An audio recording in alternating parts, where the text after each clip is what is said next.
Yo. We back again. You know we never slacking off.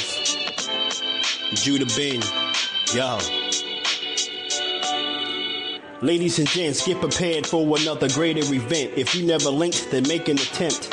On Fridays, there's really no other way to be spent. Tune in, hit the link, and leave likes and comments. Welcome to TD Sports Talk. Here we bring sports and entertainment weekly. They break it down deeply. Come peep me as I spit, leave most confused. Pay attention while I introduce the host and crew. Starting off, we got Tommy the host. He plugged in, his predictions transparent like a ghost. Yo, I think that he been doing this the most. He first joined in March 2013. His resume was first seen.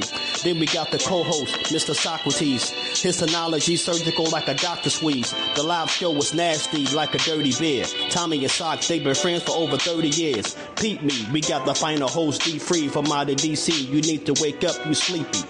If you're checking out the live and you feel the vibes, like the video, subscribe, get notified. Take a picture cause this moment should be polarized. Tommy's legacy and resume is notarized. Whether it's Friday or Saturday, he going live. Click the bell and I promise you'll get notified. Yeah.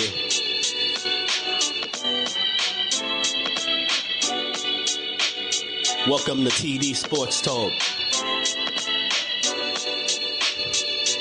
Friday and Saturday. Tune in. They're going live late. Word them up. Shout out to Tommy, Socrates, D-Free. Word them up, word them up. Judah Ben. Yo. Tell a friend or tell a friend, son.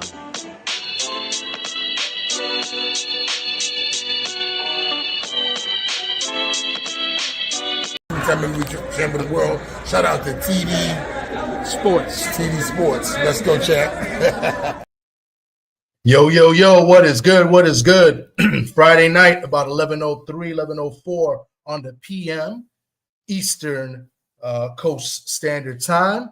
And we're here live, another night of Friday Night Sports Talk. I'm here already joined with me is my man, D-Free. I'm sorry, D-Free. They only let me put 4 options in the stupid poll. So, yeah, I know the Commanders is another choice. But, you got to be realistic. You don't think the Commanders are going to go to the Super Bowl, do you? You there, D-Free? Hell yeah, the Commanders going to the Super Bowl. Notre Dame went to the championship. Why the Commanders can't go? The Commanders are the 6th seed. Notre Dame was the 7th seed. Hell yeah, we going. Oh, speaking of Notre Dame, let's just, I know it looks like we're going to play Ohio State. Texas, I don't know what they were doing on that. We know Ohio State is good on goal line. Like, I don't know if the play calling was there. I don't know if you just seen it. And then on the 4th and goal, fumble, return for a touchdown. I don't know what they were thinking, but it looks like we're most likely going to play Ohio State unless some luck happens where Texas scores twice.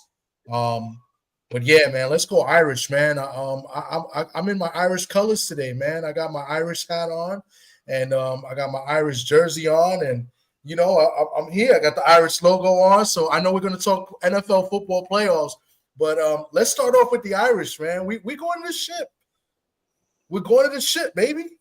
Yeah, we're going to the ship. Yeah. Hold on a second. What was that? Wait, what was that? So we go to the ship, right? Yeah. Man, we going to the ship. We going to the ship. What? We going to the ship. What? We going to the ship. What? We going to the ship. What? We going to the ship. What? We going to the Yeah. We're going to the ship. We're going to the ship. That was one of my favorite movies, man. Because I used to coach Little League, so it brought me back when I saw it. It was sad at the end. You ever seen that movie? Yeah, I seen it. Yeah, man. What happened to G Baby, man? Had me a little choke up when little man got killed. Yeah, that was G Baby, man. G Baby got killed, man. I was sad on that. You know who's in that movie too? He was real young. Michael Jordan. Michael B. Jordan was in that movie. Yeah, he sure was. Yeah. What's good, Mr. Shelton? I see you in here. Yo, real weak ass ain't got the Niners on. Because they didn't make the playoffs. Hey, you know what? I'm glad you brought that up, Mr. Shelton, because we're gonna go over our picks. I found some of them. I think only 4 of us made picks on the over-under. So we're gonna see how we did. I think everybody did good for the most part. So me, D Free, Sock, and 503 Line, we all made 5 picks, over-unders, team win. So it's very interesting to see what everybody picked. And everybody did really well. I think everybody ended up on the plus side. We're going to talk about it a little bit. Hopefully, Sock and Brett is supposed to come on, and my man Worm is supposed to come on as well. So, yeah, man, we're going to talk about it, and then we're going to make these predictions. Yeah, speaking of Worm. Worm is going to be here too. I want to see what he got to say about Jaden Daniels now. Oh man, yeah. I'm interested to see what he got to say too about his Jets. You know, he is a Notre Dame fan too, so shout out to him. But he said he's going to come on too. I sent him the link. Let me just you know Facebook what? See if he wrote something. Hey, Love got his wish. He said he wanted to play against Ohio State, and that's what it looked like he's going to be playing. Yeah, I don't want to play against Texas. I want to play against Ohio State. They got some unfinished business to handle. Yeah, that'll be a great game. Shout out to him, man, Mr. Shelton LDBC or nothing. He says, "Shut up." Thank you for the $2 super chat. I appreciate you, but I can't shut up because I can't do the show. And you know, to be fair, the Seahawks didn't make the playoffs either. So you know, I mean, yeah, the Niners did. Just are my second team. Yeah. The Niners did finish in last place, but hey, we're not going to talk about the Niners. Unless you want to talk about these over-unders, because the Niners were one of my picks this year over the over and under. So, and I think you could guess what I picked. So we're going to talk about it in a minute. I'll bring it up to the screen. I'll just give everybody a chance to hop on. But right now we're on the Notre Dame high. I'm going to look at the game behind me. Oh, the game is over. So they got Ryan Day on the field talking. I hate Ohio State. You know what I'm saying? Yeah. I can't stand Ohio State. I really can't stand them.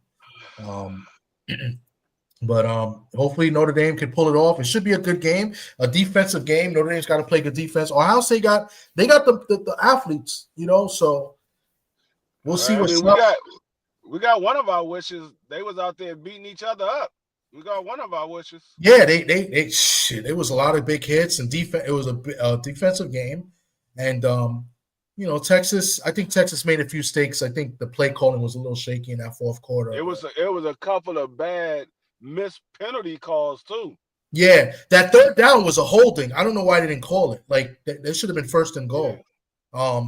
But you know how the refs are, and you know the refs are going to be like that for Ohio State in the championship game too. So you got to be prepared for that. So that's why we're gonna run it down their damn throat. But I was watching this game and I was like, dog, if we play Texas, dog, it might be a blowout. They look very weak on offense. Yeah, and there's a big deal for that quarterback Ewers. You know, he's going to be a top pick. I've been saying it for a while. I don't think he's that good. Brett supposedly going to come on. He loves Ewers. He thinks he's going to be a stud. I disagree. So maybe he can talk about it a little bit. But no, he ain't. I mean, maybe tonight was just a bad night for him. I mean, when the light was at the brightest it can be for him, it was just he folded, but he didn't look good to me at all. He looked real nervous out there. Yo, Mr. Shelton, he said there ain't no Irishman on that team, nothing but colored men. Yeah, you're a clown, man. Well, the coach. First time the coach, a black head coach, is going to be in a championship game, so that's a big feature there. First time ever. I think he's half Japanese too. I think his mother's like half Japanese or something like that. I don't. Yeah. So he's half black, half Asian. I think. I have to look. I don't know if it's Japanese or Chinese. I want to say Japanese. I think something his mother's like half Japanese or something like that. So.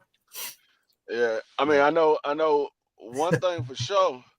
He got a lot of black coaches on that squad too. Yeah, he does. It's not just him. There's a lot of black coaches. Yeah.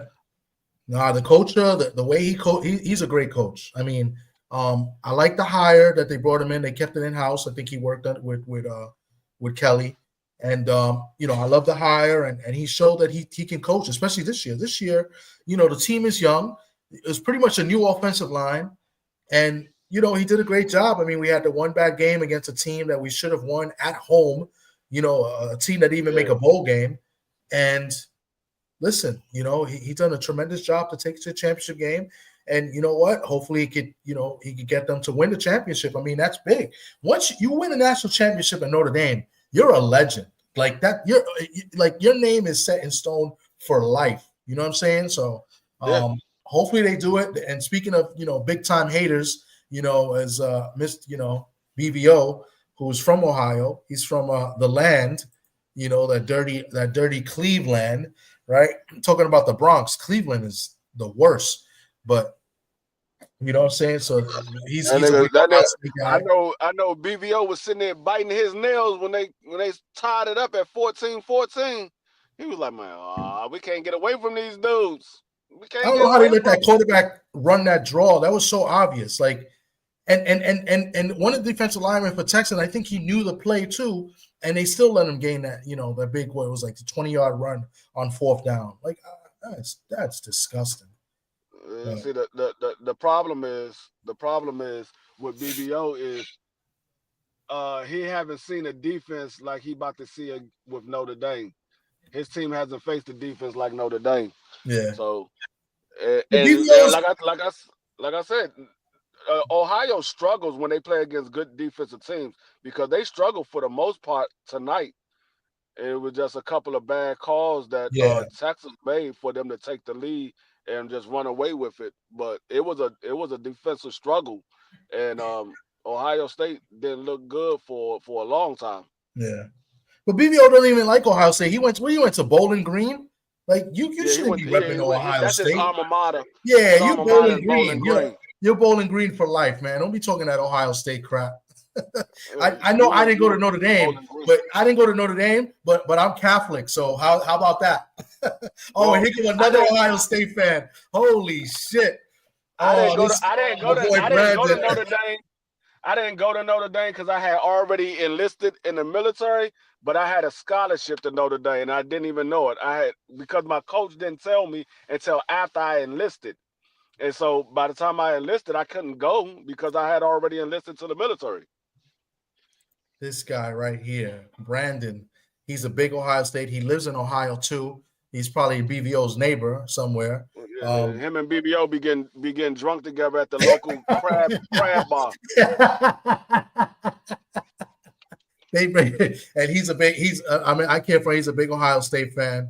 And he's saying that they're going to dominate. We'll see about that. They're probably going to be like 6-point favorites. I bet they'll probably be like 6-7 point favorites. But, I like when my team's the underdog. When they're the underdog, they play better.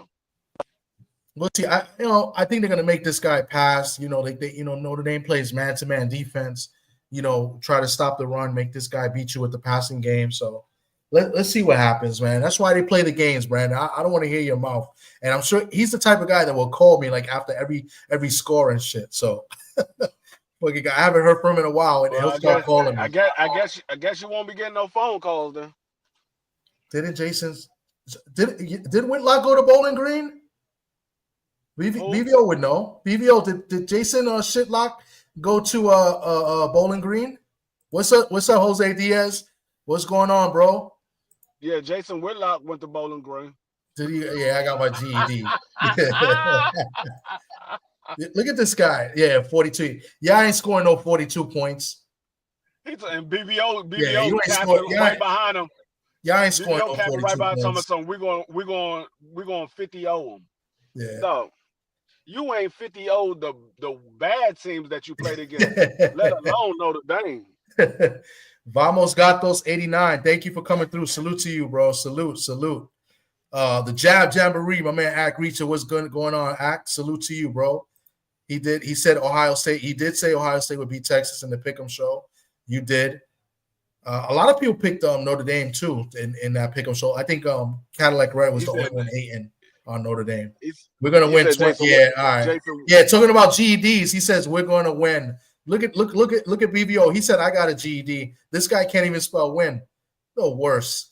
Right. Oh, he said Jason Shitlock went to Ball State. went to Ball State. Oh man. Yeah, he said he can't even spell win. This guy who says, "What's good, Ben Dixon? Salute to you. Let's go. Let's fucking go Irish." I've been waiting a long time for this as well, man. Young team, and we got a great coach. Anything can happen. I think we can pull it off. I think it's going to be a great defensive game. Yeah, I'm a big time Notre Dame fan since Tim Brown and the Rocket. You wanted Texas for the championship game. I wanted Ohio State because it's going to be that much better when we beat Ohio State. No, I understand. I wanted Texas because I just can't stand Ohio State. I don't like Ohio State at all.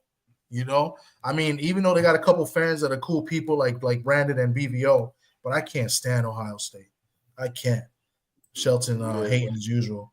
I'm not sure. The only thing I like about Ohio State is Terry McLaurin. That's the only thing I like about Ohio State.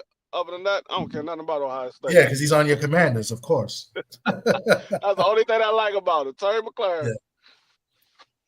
Big time defensive game. Yeah, absolutely. It's going to be a big defensive game. He said, to be honest, I wanted them for the battle. Yeah, just like my co-host D Free, he said the same thing. He wanted Ohio State as well. So for the battle, I respect it. I just don't like them, man. I can't stand them, and a lot of their fans are the worst too. So that gives me another reason to talk shit to BVO on our live when Notre Dame beat Ohio State. Give me more reason to talk shit to BVO. I'm trolling BVO for. I mean, it was I already had BVO act like we didn't like Washington didn't even play Cleveland. He wouldn't even mention that game. Yeah.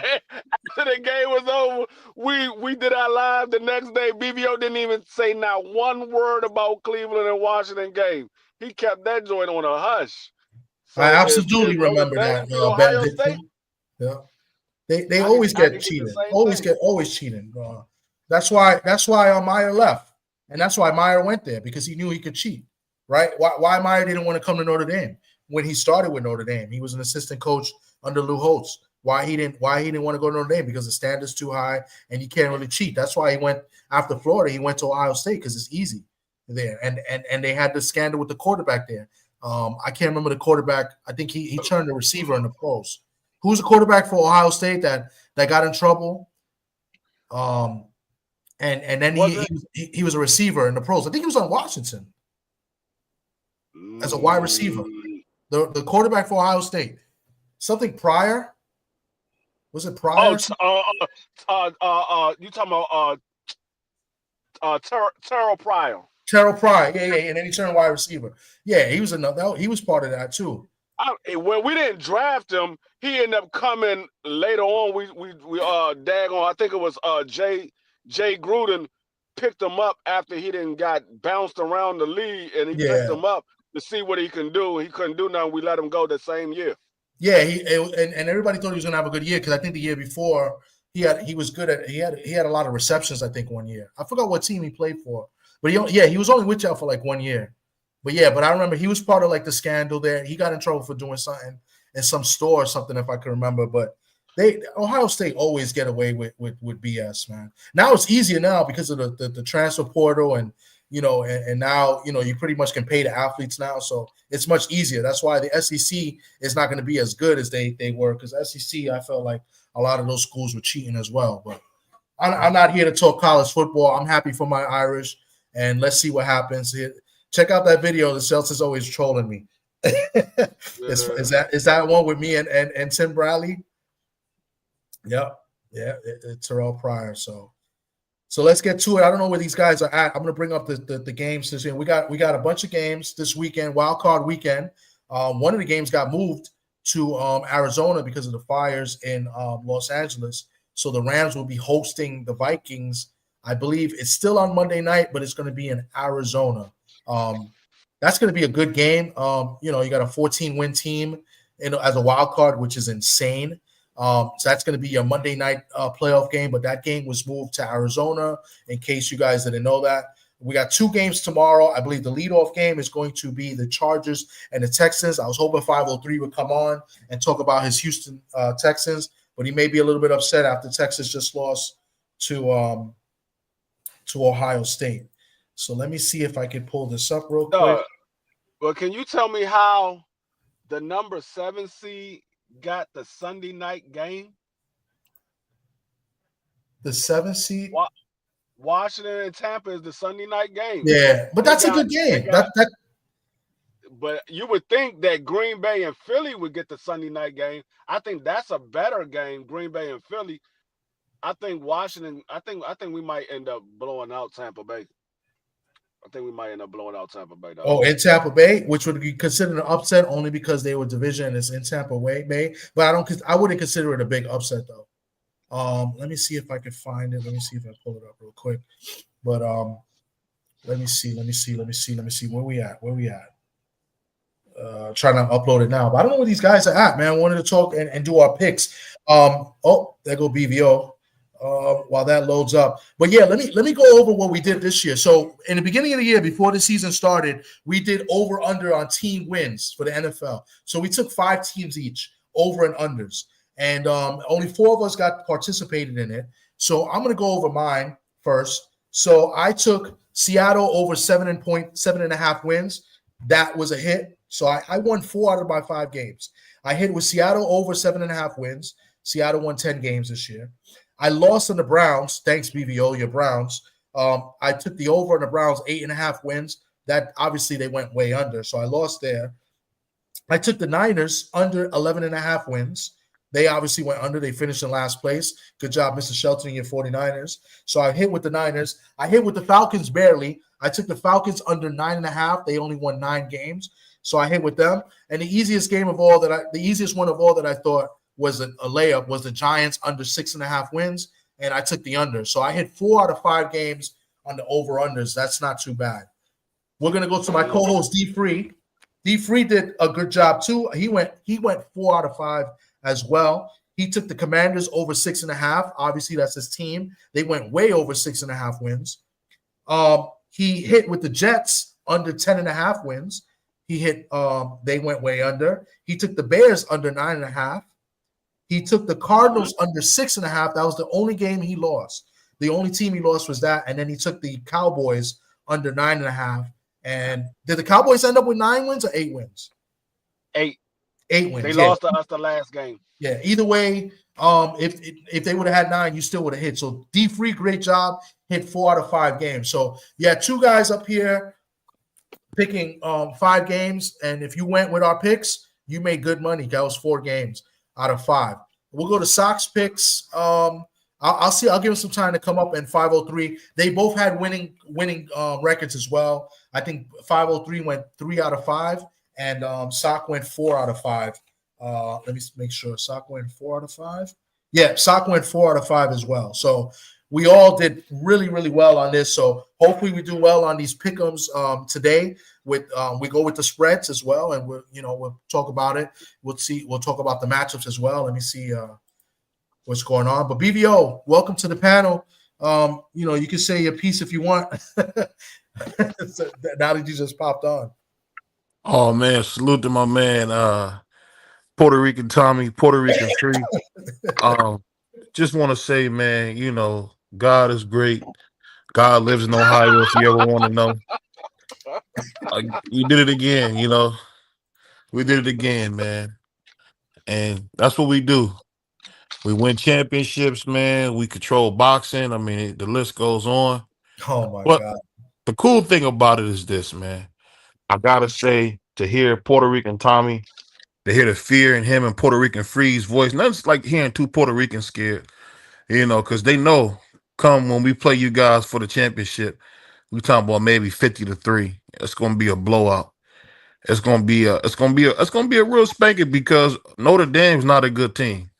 You guys got a good defense. How can you say we're not a good team? Listen, I'm going to cut you off there because you can't say that. Now, if you want to go back to 12 years ago when we played Alabama, it was a different play. It was different. It was 2 teams in the championship game, and then basically it was by committee where they picked the two teams to play in the championship game, and then you could say that Notre Dame had an easy schedule and they went undefeated, and Manti Te'o was up for the Heisman and all of that, and they put him in the championship game. Fine. But how can you say that when you had a committee pick, you got 12 teams in the playoff, and Notre Dame won 3 games against top 12 teams, right? Because they were ranked in the top 12, right? And then you're going to say that we're not that good? Come on, bro. That's hate. That's legitimate hate. Well, I didn't interrupt you, but you interrupted me. Go ahead. And that just goes to show, that's why we keep Tommy with a broom in his hand, because whenever he gets to talk, he gets to talking crazy.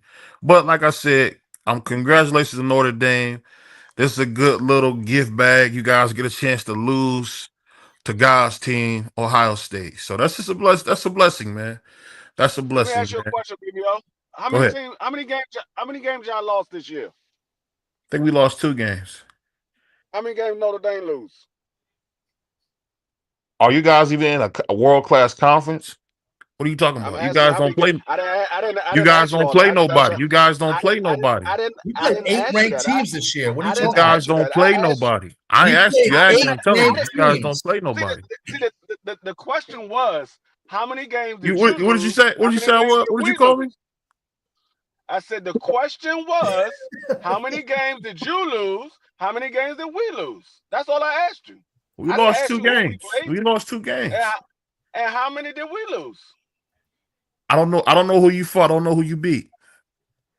I don't know. All I know is that we in the championship. Oh, you don't know who I beat? He's a Bowling Green fan. That's why. He's not a Notre Dame. He's not an Ohio State fan. Like I said, I understand you don't want to answer the question because your team lost more games than my team did. I understand why you don't want to answer the question. But the question was, how many did y'all lose? You answer that quick. When it comes to how many games we lose, oh, y'all don't play nobody. There's a whole bunch of excuses why we only lost 1 game. Yo, BVO, I just noticed you changed the background. That was pretty slick of you. That was pretty slick of you, man. That was my man Thomas, man. That's a little. I'll say this though. Welcome to Titletown. It's gonna be back in Columbus, Ohio. And I just wanna say, you know what? We probably got what they call us cornerback U, receiver U, and NFL can thank us again, man. We're gonna probably send about 10 players into the NFL draft first round pick. So I mean, I just don't even see Notre Dame don't really have a chance. You ain't getting no 10 players in no first round draft. You ain't getting no 10 players in the first round draft. You guys have you seen that defense? You guys are notorious for having a lot of athletes that make the draft, and then y'all can't be Michigan. Y'all can't be Michigan when you have all those players. Yo, you're gonna have some players in the first round, but it ain't gonna be 10. It ain't gonna be 10. You're dreaming. How many times have Notre Dame even sent 2? How many times Notre Dame sent 2? I don't know. See, Free don't watch the games. They got about 5 linemen that's definitely going in the first round. I'm talking about just linemen. The interior linemen are not going in the first round, nigga. Stop. I guarantee you don't have 5 linemen going in the first round. You might have 2. I'll say this. We'll probably have at least 10 of the first 50 picks. Let me at least 10 of the first 50 Sawyer, picks. That linebacker, and then the other. Sawyer and then what's his name? Tui, whatever the fuck. He's going in the first. Those 2 edges, and then that big what's it? 91. That big nose guard. They don't draft nose guards too high, but I think he's gonna be valuable for somebody. Yeah, he's good. They got a lot of pieces over there, and they got Caleb Downs. They got the corner. They got some players, Free. I know you hating, but they got some players, man. I know. I heard you say something though a minute ago. You said, and they got the running back Judkins. Yeah, he probably go first round. You said God lives in Ohio. So what you telling me is God cares about college team more than he cares about the pro teams? God lives in Ohio. Well, pro team sucks. That's actually hold on. We got a guy who probably should be MVP in Joe Burrow, who had a historically bad defense. Hey, Cleveland is Cleveland. You talking about Joe Burrow when he was in Ohio State? No, he said Ohio. He said Ohio. He had some Ohio. Come on, your pro team. I said God cares about your college team, but he don't care about your pro team. I didn't say your state. I said your pro team. I thought you said the state. God-forsaken place, so we could just cut off. Hold on, man. You live in a shack, man. in the islands. You talking I crazy? live in the Garden of Eden. I live in paradise. You live in a shack. You live in a slum. You live in a shack. Y'all just start winning shoes probably 20 years ago. Notre Dame's going to have some good prospects that get drafted. Yeah. But our team is young. We got the running backs. All three running backs are young. We got Love, Price, and Williams are all sophomore and freshmen. Our best player on Notre Dame is hurt. Is Cross, the D lineman. He's going to get drafted. That's this man said 10. He said he's going to have 10 first-round players. They got a lot of good players free. No, hold up. There's one thing to have a lot of good players, but you ain't going to have 10 first-round players. He ain't going to have 10 first-round players.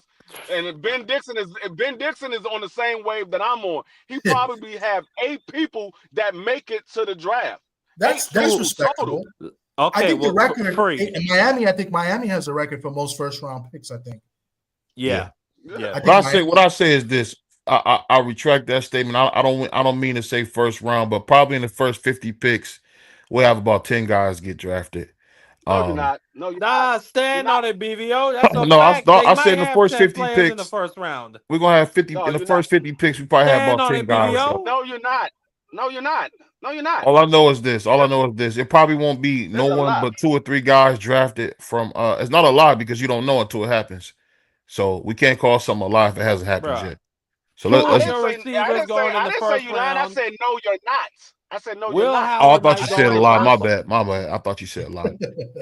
But I say this, man. I say this. It's exciting to have to have a true blue blood in Ohio State back in the championship game. I mean, Notre Dame is an afterthought. Notre Dame hasn't really been. You guys haven't really been get good since the great Lou Holtz left. I think 1988 was your last championship. Our last championship was 2015.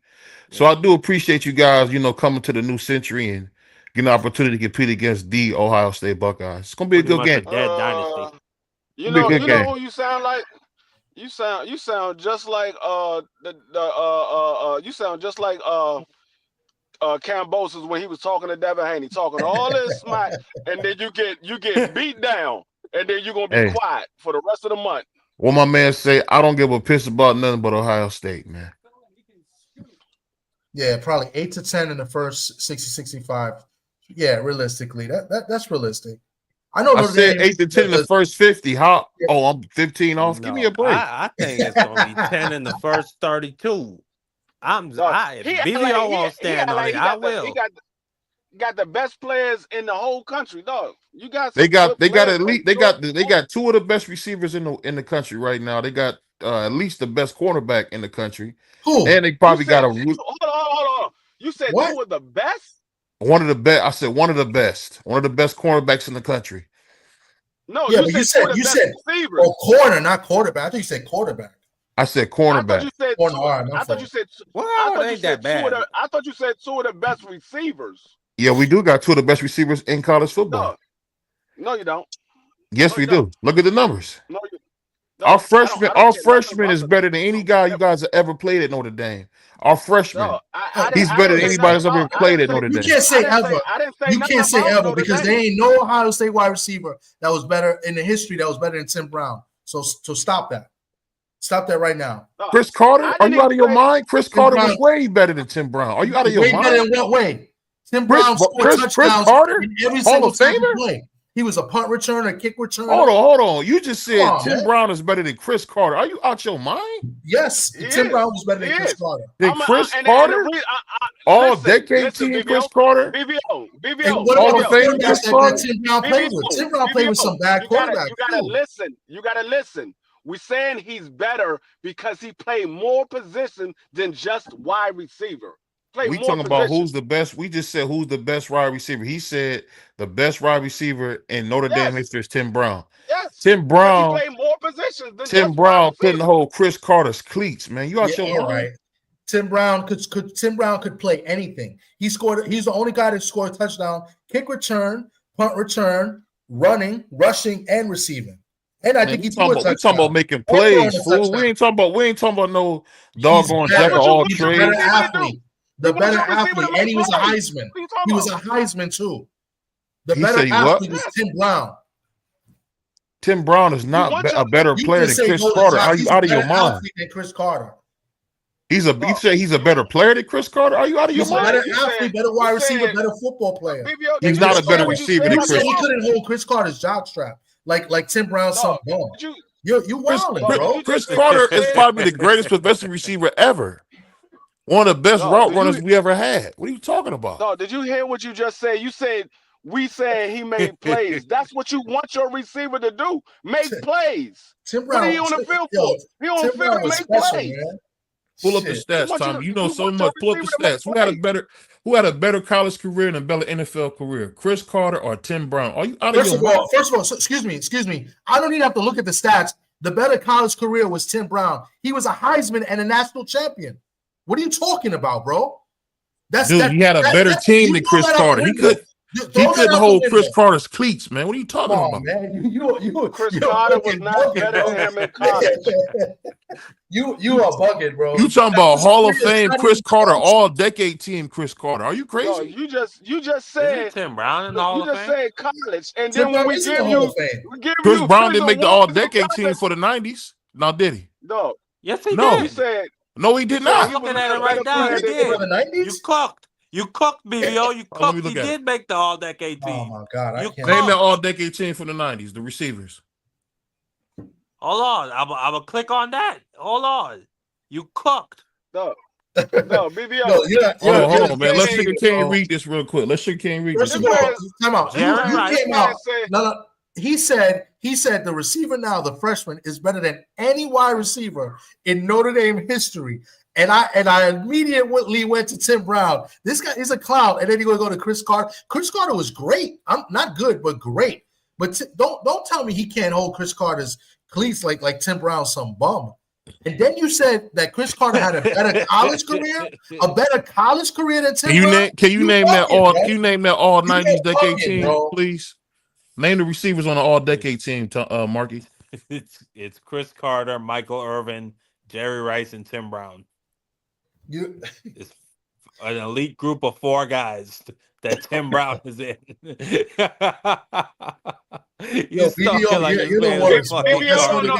don't know what he be talking about. He just saying. Hold on. I thought we weren't doing that. We're not doing that. It's not like he said a bum's name. Chris Carter's great.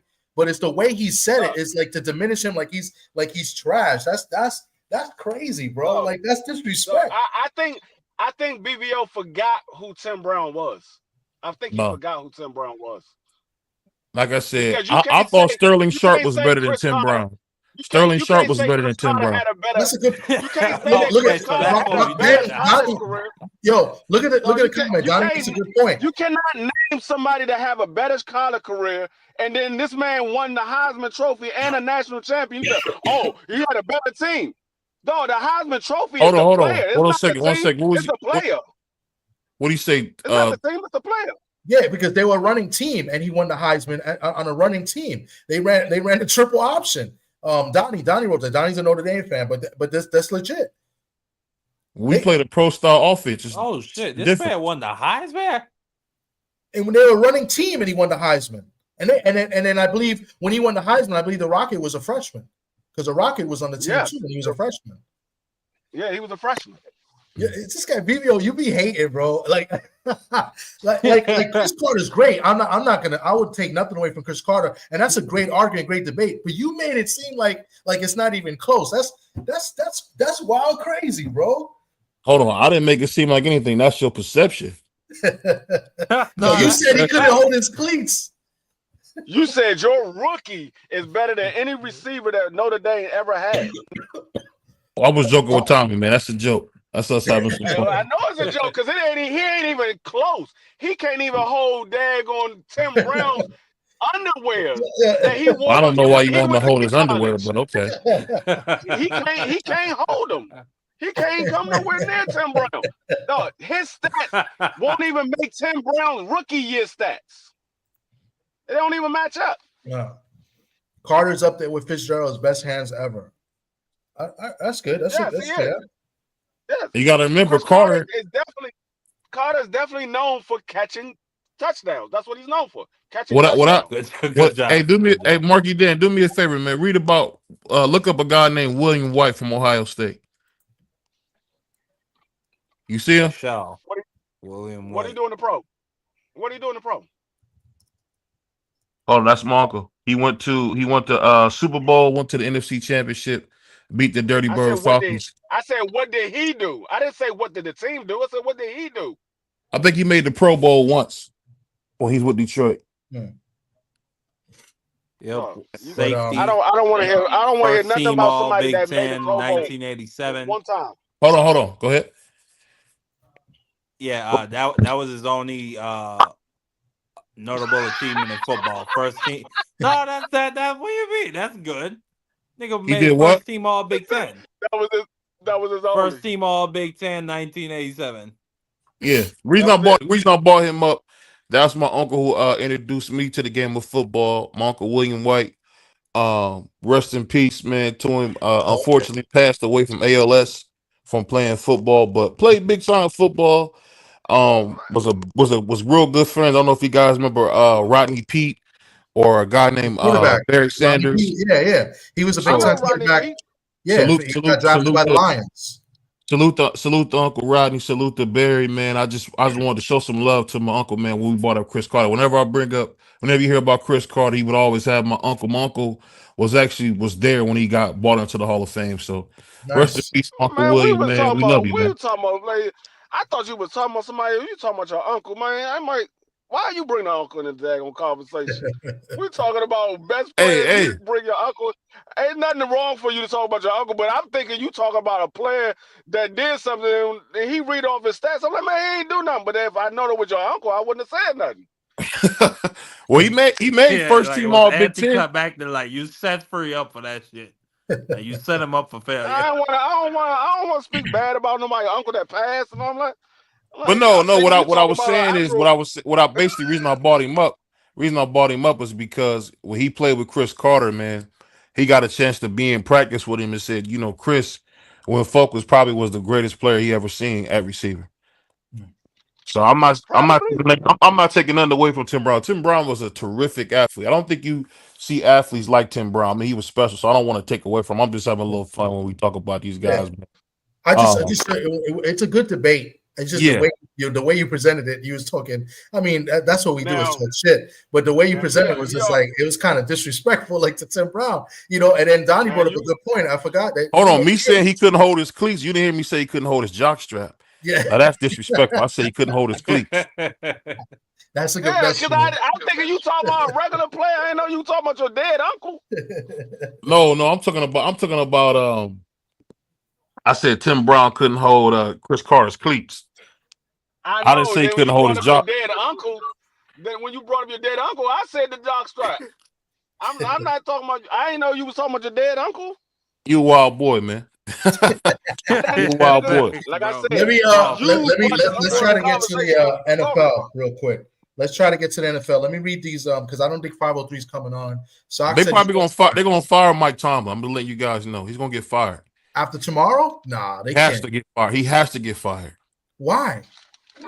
Bro, this is gonna be 9 years. Pittsburgh don't get rid of head coaches like that. Listen to what I'm saying. Listen to what I'm saying, Free. I'm saying he's underperforming in the playoffs. He's been doing this the last 6 or 7 years. Go to the playoffs, getting bounced right away. 9. Going to the playoffs, getting bounced in the first round. I mean, they got to get rid of him. He's he's so mediocre at this point. Let me tell you something about Tomlin. You got to look at the squad that he had to make it to the playoffs this year. He didn't have really no weapons on offense outside of Pickett. That's the only weapon that. Hold on, you talking about the running back? Wasn't you talking about Harris? Wasn't a guy? No, Harris is not doing. No, he's not all that, dog. No, he's not been putting in what you think he is. Didn't he run for 1,000 yards again? Yeah, he made 1,000 yards. How many? He's averaging like 3 yards a carry. BVO. He's not what you think he is. Najee Harris is not all of that.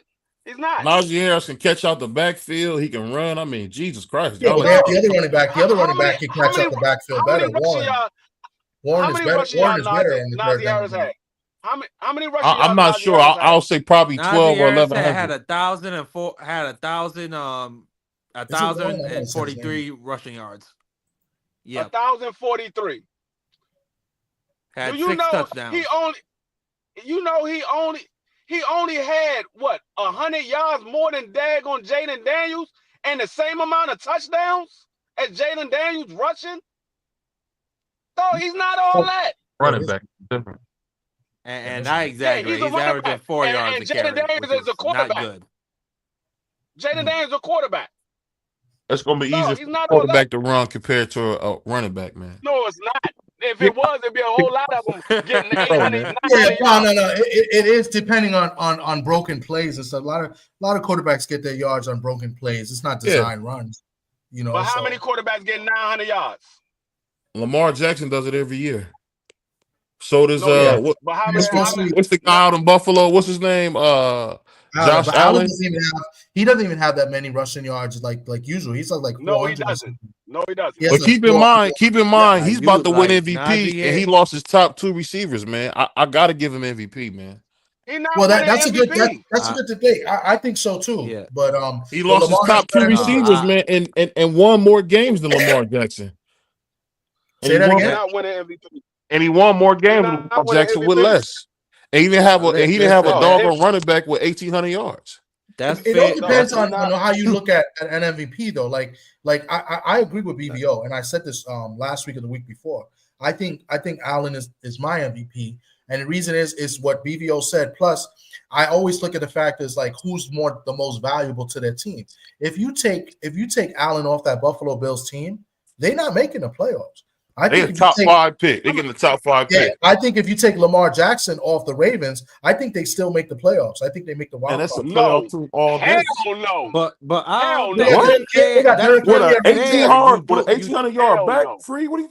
Come on, that's not fair, Tommy, because you're doing that from a hypothetical. Hold up. Go ahead. I'm looking here, but that's how I look at it. It's the most valuable, though. But listen what I'm saying. Let's take this into consideration. He's talking about an 1,800 yard back. He's an 1,800 yard back because of Lamar Jackson. Because when he was in Tennessee, he wasn't getting 1,800 yards. He got 2,000 in Tennessee before. He got 2,000 before. He didn't do it last year. He didn't do it the year before that. So it's because of Lamar Jackson, he got 1,800 yards. You take Lamar Jackson off that team, and they're going to key in on Derrick Henry. He is not getting 1,800 yards, and they are not making the playoffs.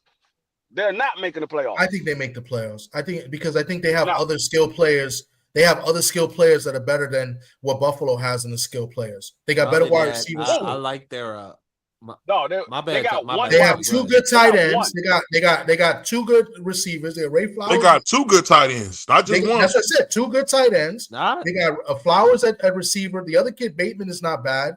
You know what does Buffalo have? Buffalo has a good running back too. He had a good year too. From the kid. Not only that, Tyler Huntley, their backup. I like him. a lot. I think they make the playoffs, bro. They're not making the playoffs. They're not. But I think they get more wins than Buffalo. I put it this way: if Lamar is on the cover of Madden this year or next year, if he's on the cover of Madden, he's going to get injured. And I guarantee you they don't make the playoffs. Okay, all right. So how about this? They make the playoffs with a missing 4 or 5 games. Where have you been? But check this out. Hold on 1 second. If they don't make the playoffs, fine. But they winning more games than Buffalo would without Allen. Maybe. We don't know that. We don't know that for sure. But we know for one thing for sure. I don't think neither one of them are making the playoffs without their quarterback. I don't think neither one of them. That's fair. I don't think neither one. I mean, it's a good argument. I think Lamar's going to win the MVP. I think his numbers is way better than everybody else. His numbers is. That's what exactly. And see, that's my whole thing. Yeah, his numbers is better because if you say, okay, we take them all, you take Lamar off, they don't make the playoffs. Shit, you take Jaden Daniels off, we don't make the goddamn playoffs. No, we were just a 4-point team last year, and that's why he's going to get votes last year. And I think Jaden Daniels is going to get votes because of it. Yeah, he's gonna get votes, but he ain't gonna win it because the other quarterback stats is better. No, that's fair. That's fair. That's just the way I look at it. I just think, they both had monster years, and I think with Allen losing his receivers, and what he did this year, they even gave him Cooper. Cooper didn't do nothing. They traded for Cooper. Cooper has done nothing on that team, and Allen had a great year. Now the running game was much better, which Buffalo was missing in the past. They didn't really have a running back, and they weren't running the ball as well. But this year they ran the ball well, So somebody came on? Hold on. Oh man, I didn't even know who's that. Oh, Dub Right Side. No, the Dub. What's up, Dub Right Side? Mr. Respectfully. Hey, first things first. I ain't been over here since me and TD, since we had a conversation about Georgia and Notre Dame, and so we had conversations outside of this, but it's only right for me to come on here and say congratulations. Hey, y'all got Ohio State. You know what I'm saying? I'm looking forward to that game. I think it's gonna be a hell of a game. I'm picking Ohio State to win, but I don't think it's going to be an easy task. And the fortitude, the resilience y'all show in the game against us, man, I ain't got nothing but love and respect for what Notre Dame is doing on the field right now. So congratulations, my brother. No SEC representatives in the Natty. None, Marky. Happy. I know you happy. I know you happy. Hold on one second. Hold on one second.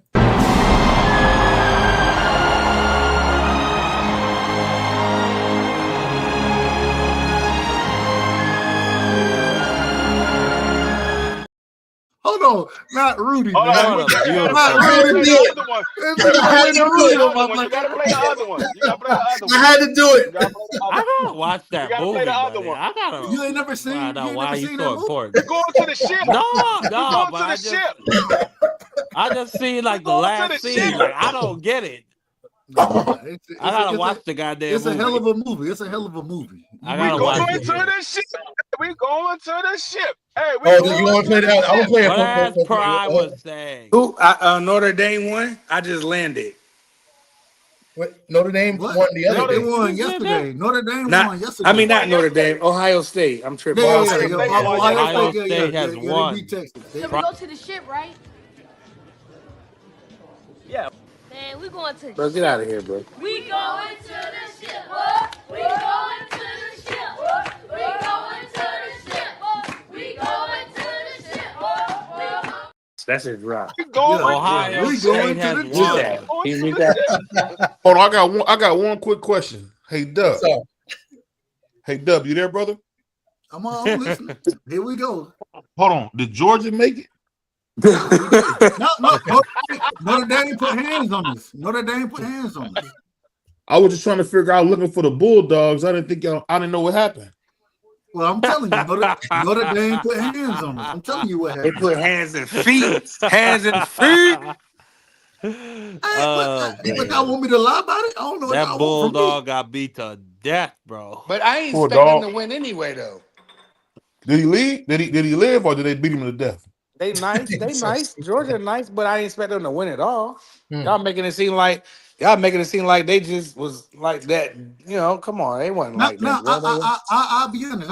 I think this year, I still thought we should have. We had an opportunity to win the game, but at the end of the day, I had an opportunity. Calm down, BB. Let me finish. He not. Doug. Y'all, hold on. Y'all out of order, man. They out of pocket. They out of pocket. You out of order too. You out of order too, Prize. You got that SEC elitist. Listen. I thought Georgia had a chance, but at the end of the day, Notre Dame did what they needed to do, and they beat our ass. And so they did. TD will tell you after the game. Hey, he did. He hit me up. Yeah, it is what it is. So, but at the end of the day, my thing is, I still think we had a chance, but we just didn't have the dog in us that we needed. And Notre Dame, they out physicaled us. They was tougher than us, and that's why I'm interested in the game with Notre Dame and Ohio State. I done seen Ohio State get out physical, get out tough, and even a team like Texas. Hell, that's the only way we beat their ass. The 2 times we beat them is because we was more physical and tough. So we dominated Texas tonight. You didn't see the game? No. I did see that. But that was I thought hold on. Did you see the score? Hold on. Did you watch the game, BVO? Stop it. I watched the game. Hold on, BVO. You arguing something that I'm not arguing. I'm not. Go ahead. My bad. Go ahead. I'm not arguing if Ohio State has a good team. I'm saying that normally Georgia ain't a team to get out physical, and Notre Dame did that to us. And I think, shit, they got a good chance to out physical y'all motherfuckers. I'm just saying, and that's how we beat Texas, because we was more physical than them. And what the coach at Notre Dame got going right now, shout out to that man, the black man over there. Marcus Freeman, 38 years old. I was about to call his name, but shout out to Marcus Freeman. It is what it is, man. I ain't got no problem with it. I think they're gonna go in there, and it's gonna be a tough ass game for both teams. But I think it's gonna come down to that physicality. And when you seen what happened with Texas tonight, it is what it is. I think. Who you got? Hola, come on, star. What's up, Sock? Sock, hola. What is good? What up, man? What up, Sock? ¿Cómo está? What's cracking? ¿Cómo está, Sock? ¿Cómo estás? Todo bien. Yeah. Hey, Sock. Muy bien. Hold on. No. I see. You too. That's all right, I know. That's all I got. Real guys, because I know we got a bunch of us here. We want to do the playoffs, the wild card playoffs. We got the Notre Dame stuff out. I'll let Sock cook. I'm gonna go over the picks. We did the picks early in the year. We did over under team total wins. I think everybody did well. Only 4 of us did it, where we picked over under team wins. So Sock, you just came on. Me and D Free. I read me and D Free's picks. We both went 4 and 5. 4 out of 5. We hit. Sock, you also went 4 out of 5. I'm gonna read your picks. You took the Steelers over 7.5 wins. That was a win. You took the Titans under 6.5. That was a win. You took the Vikings under 6. I think the Vikings were low, under 6.5 wins. So that was the only one you lost.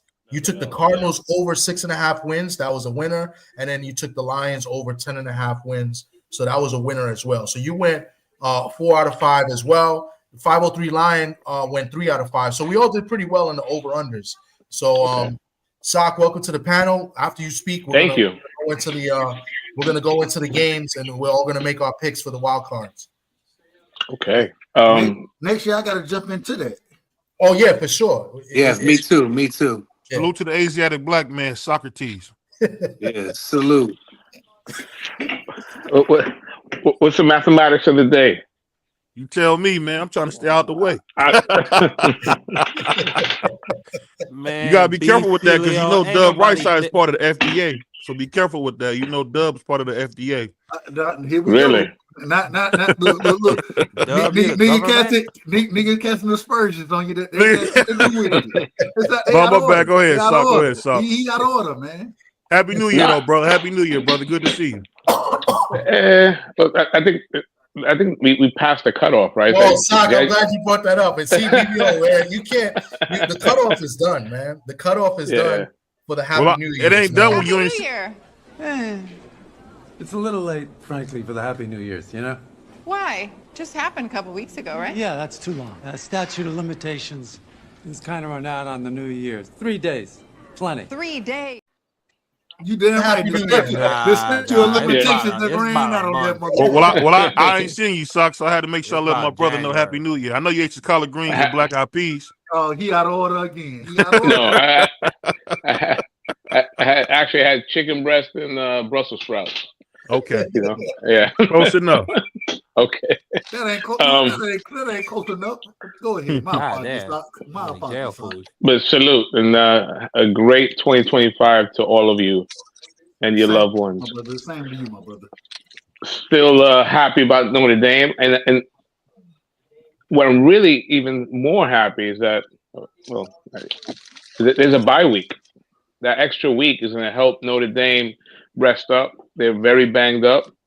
And Ohio State, I think, is in trouble. This is a special year. Notre Dame's a special team. That's all I'm going to say. It's going to be a big surprise for everybody. I said the line opened up at -8, Ohio State. Oh, wow, I thought it was going to be like 6. That's crazy. I'm betting on Notre Dame. I think game time that's going to be under a touchdown. Everybody's going to jump on that. That's crazy. That's disrespectful. You know, it's but it's hard when it comes to Notre Dame because the lack of explosive plays that they create with their receiver and the quarterback. I mean, the quarterback can run the ball, that type of thing. But y'all have to make those big plays up with the running game and shit. And the running back's hurt. And the thing, but like you just said, y'all got. I don't know what the injury is. I will say that I don't know what the injury is. So I hope that brother come back and is able to run. I think Riley Leonard and what's the boy's name? Greathouse. I don't know if that's been his target throughout the season, but it looks like they have some type of chemistry and they made up for a lot in that Penn State game in the fourth quarter. Oh yeah, that double move he did. He broke 2 guys' ankles. And then he caught the pass. I think he was the one that caught the pass to put him in position for the field goal. Yeah. I think I'm just glad college got a playoff so we can witness this stuff. This is good stuff. This is exactly what I'm talking about. I think it's a little too long, to be honest with you. I think 12 teams is a little too much, and there was a lot of lousy games. I think that's perfect. How many teams do you see, Tom? What do you think? 8? I think 8 would have been good because the first 12, week, though, man. The first week there were a lot of lousy teams. I mean, a lot of lousy games. But that's this year though. Hold on, but that's the good thing. That's the good thing about it being a 12-team playoff is that they can this form of whatever we want to call it, the college football playoff committee. They can go and make adjustments, and so maybe we don't see those. Maybe instead of seeing some of the games that we seen that first week, maybe we get instead, and they stop doing it as far as just because your ranking or because you won your division, you know what I'm saying?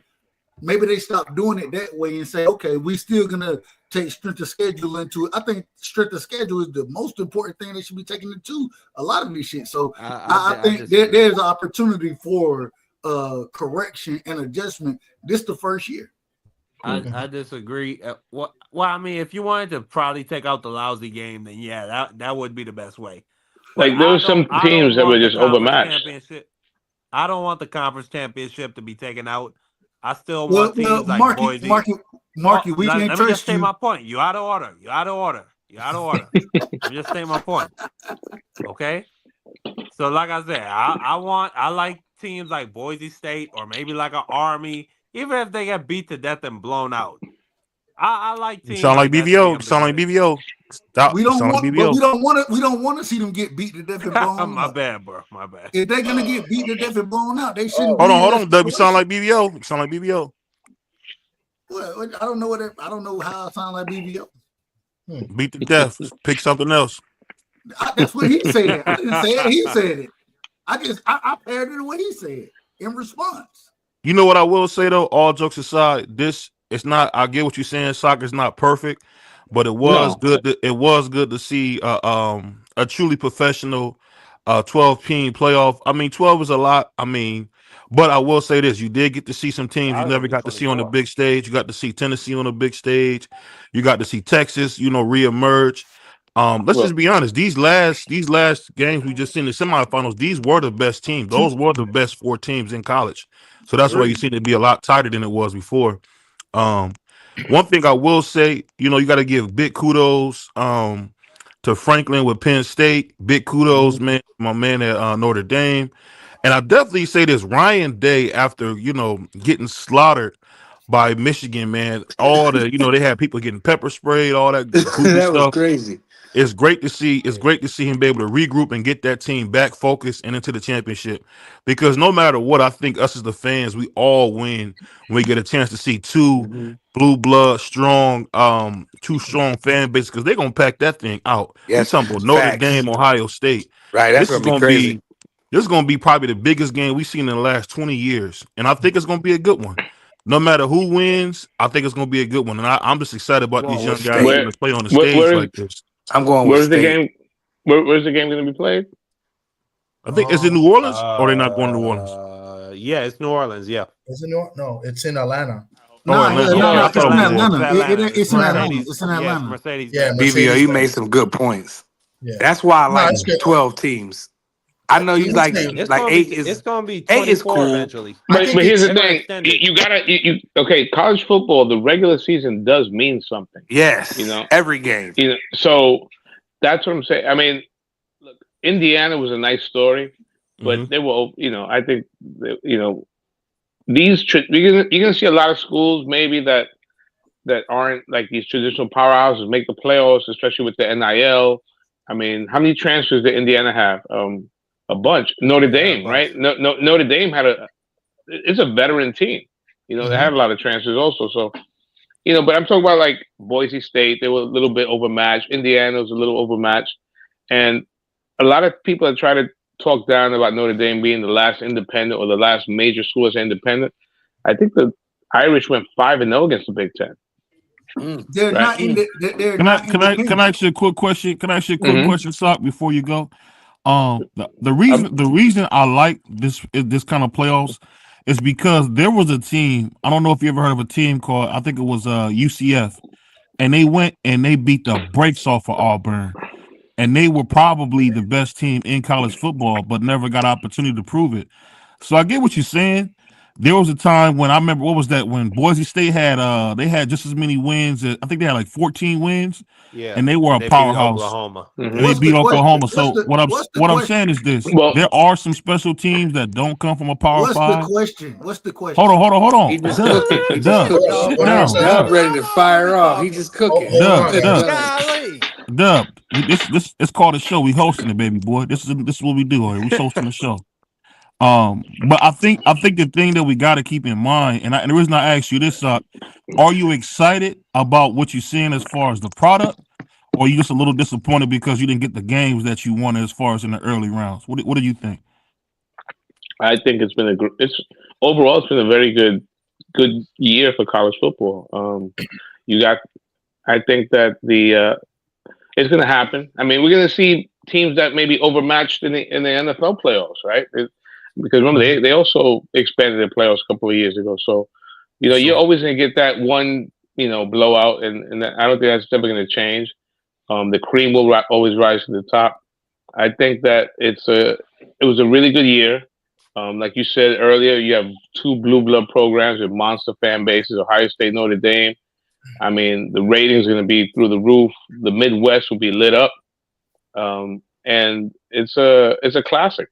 Dynasties are, you can look at dynasties 2 ways. Some people hate them, but I'm actually on the side.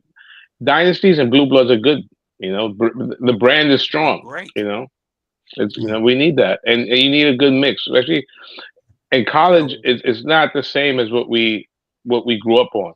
With all these guys, there's no loyalty anymore to the school. 1 year, one guy's playing for Georgia. Next year, he's going to Miami. He's been in college for 7 years. It's like it's a new world we're entering. So it's basically semi-pro ball. I mean, it's always kind of been, but this is really semi-pro. This is AAA for the NFL. Speaking time out real quick. I just want a few things. So, Donnie's in the chat. Sock. I don't remember him. So, Donnie, he says, Tom, do you remember Randall Williams from Fratelli Avenue? Ryan Day was his quarterback in college, and he cheers for Notre Dame every time they play. I don't remember who that was. Randy Williams. Another thing, salute to Crush the Legend. He just made the panel. Salute to you for coming on. We'll let you cook. We'll let BVO say what he got to say. And I just want to say one more thing about Notre Dame in the playoffs, and then eventually we're going to get to the pro games and the wild card. But I said it early on. Notre Dame is independent, and I think the playoffs help this. With this narrative that Notre Dame, they always get put in games and stuff like that. Well, they were just put in the playoffs, and they made the rule that you got to win a conference to get the top 4. To get the bye. So even if Notre Dame was undefeated, they were number 1 seed, they automatically would be put like at the 5th seed. So therefore, they got to win 3 games as they did this year in to make the championship game. So I think it defeats the narrative, and Notre Dame, earned their way in to get to this championship game. So none of this, people, Notre Dame, they get gifts, and let's put Notre Dame in because they're Notre Dame. I think it's a little unfair even back then because they always play a tough schedule. This year was a little bit easier. It was a little bit easier. I'm not going to front, and they made the playoffs and they won 3 games against ranked teams. But they always play rivalry games as an independent. Right. Mostly all their games, at least 6 or 7 games are rivalry games. And the other games they scatter. They got to play the ACC schedule. I think they have to play like 4 or 5 games in the ACC. So I just wanted to throw that out there. So that's why the playoffs is good. Is it perfect? No. I think you'll see it get tweaked a little bit. Maybe they'll expand it. Donnie said maybe 16 would be better, and then re-rank them. That might be a good idea. But I think it is definitely a good thing to have this, more teams in the playoffs to get the opportunity I agree. for national title. Yeah. And who would ever thought that you would ever hit? How many wins did Florida State have this year? Like one. One? Yeah, I mean, normally, I mean, you have Florida State on your schedule, USC.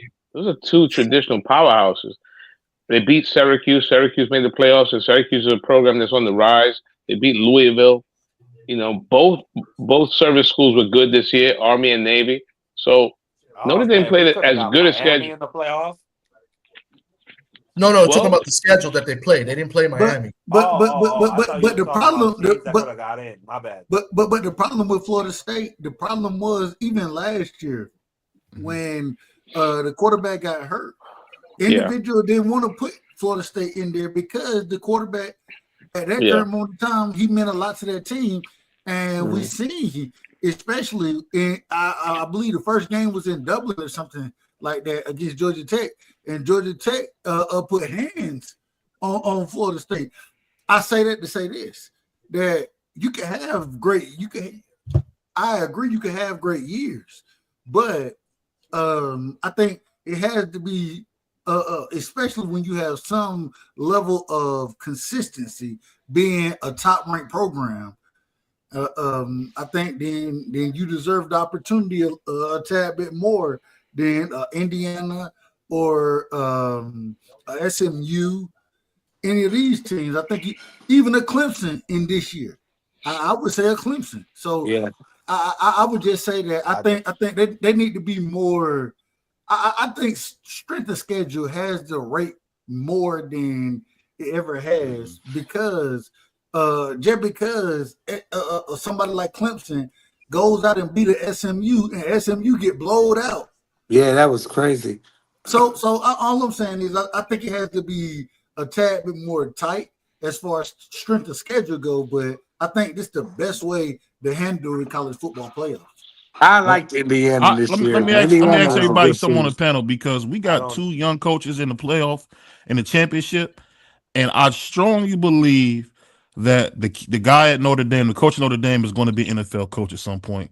The way he's running that offense, and it's funny because people don't realize how much Notre Dame has improved, and I think these could be the 2 great coaches. This could be the new Urban Meyer, the new Nick Saban, because both these guys are fairly young and they're still getting better each and every year. So you guys, hold on, let me say this real quick. Do you say it one more time? Yes, he's an Ohio State alum. Freeman, yeah. He's a linebacker. Yeah. So what I'm wondering, do you think the NFL, you think the NFL will hop in on this and pull one of these coaches from one of these teams? Because I don't know about I don't know about Ryan Day, but I know that coach Notre Dame belongs in the pros. People already talking about it. He belongs in the pros. They gave it the Jets, I think, would jump at the opportunity to take him. Teams are already questioning and asking about Freeman. But the NFL does this every year. Yeah. Anytime there's a great coach at the college level, the NFL jumps in and go back and look. Just look at the different individuals that have made a move from college to the NFL. It happens on a regular basis. The thing with Freeman, in my personal opinion, I think you said Freeman was coaching the offense. I don't think he coached the offense. I think he's just a coach. I think he's a leader of men. You know what I'm saying? No, I said how he changed the offense to the pro style. He switched the offense. Yeah, go ahead. No worries. But what I'm saying is I think because he's a leader of men, the way he leads, I think that there are going to be offers, but I don't think he's looking for those offers to go to the NFL. I think just listen to him talk about his team And same thing with Kirby. I listen to Kirby a lot. When I listen to these folks talk about their team, man, they ain't really worried about going to the next level. They getting paid. They getting paid big money. Kirby's a little different, and the reason I agree with the brother D Brasco, but go ahead, BBO. No, I agree with what you're saying, but this is what I'm saying, Dub. When you see a program like Notre Dame, it looks very Pete Carroll-ish, the way he's doing things. How he's got, think about it. They don't even have many penalties at Notre Dame. They're they're a very disciplined team. They seem to be all going in one direction. And when you have a guy who can build a program like that, people don't realize in the NFL, it's the same thing. It's about building a great program that players can be successful in. And I think a guy that young needs to be on a pro level. And I think this is going to be his audition against Ryan Day to see if he gets that job that we all talking about. Because he should be with the Jets next year easily. But Pete Carroll, Pete Carroll was. I don't doubt that he loves Notre Dame. Yeah, let me just say, I don't doubt that he loves Notre Dame and that he's probably really devoted to those players.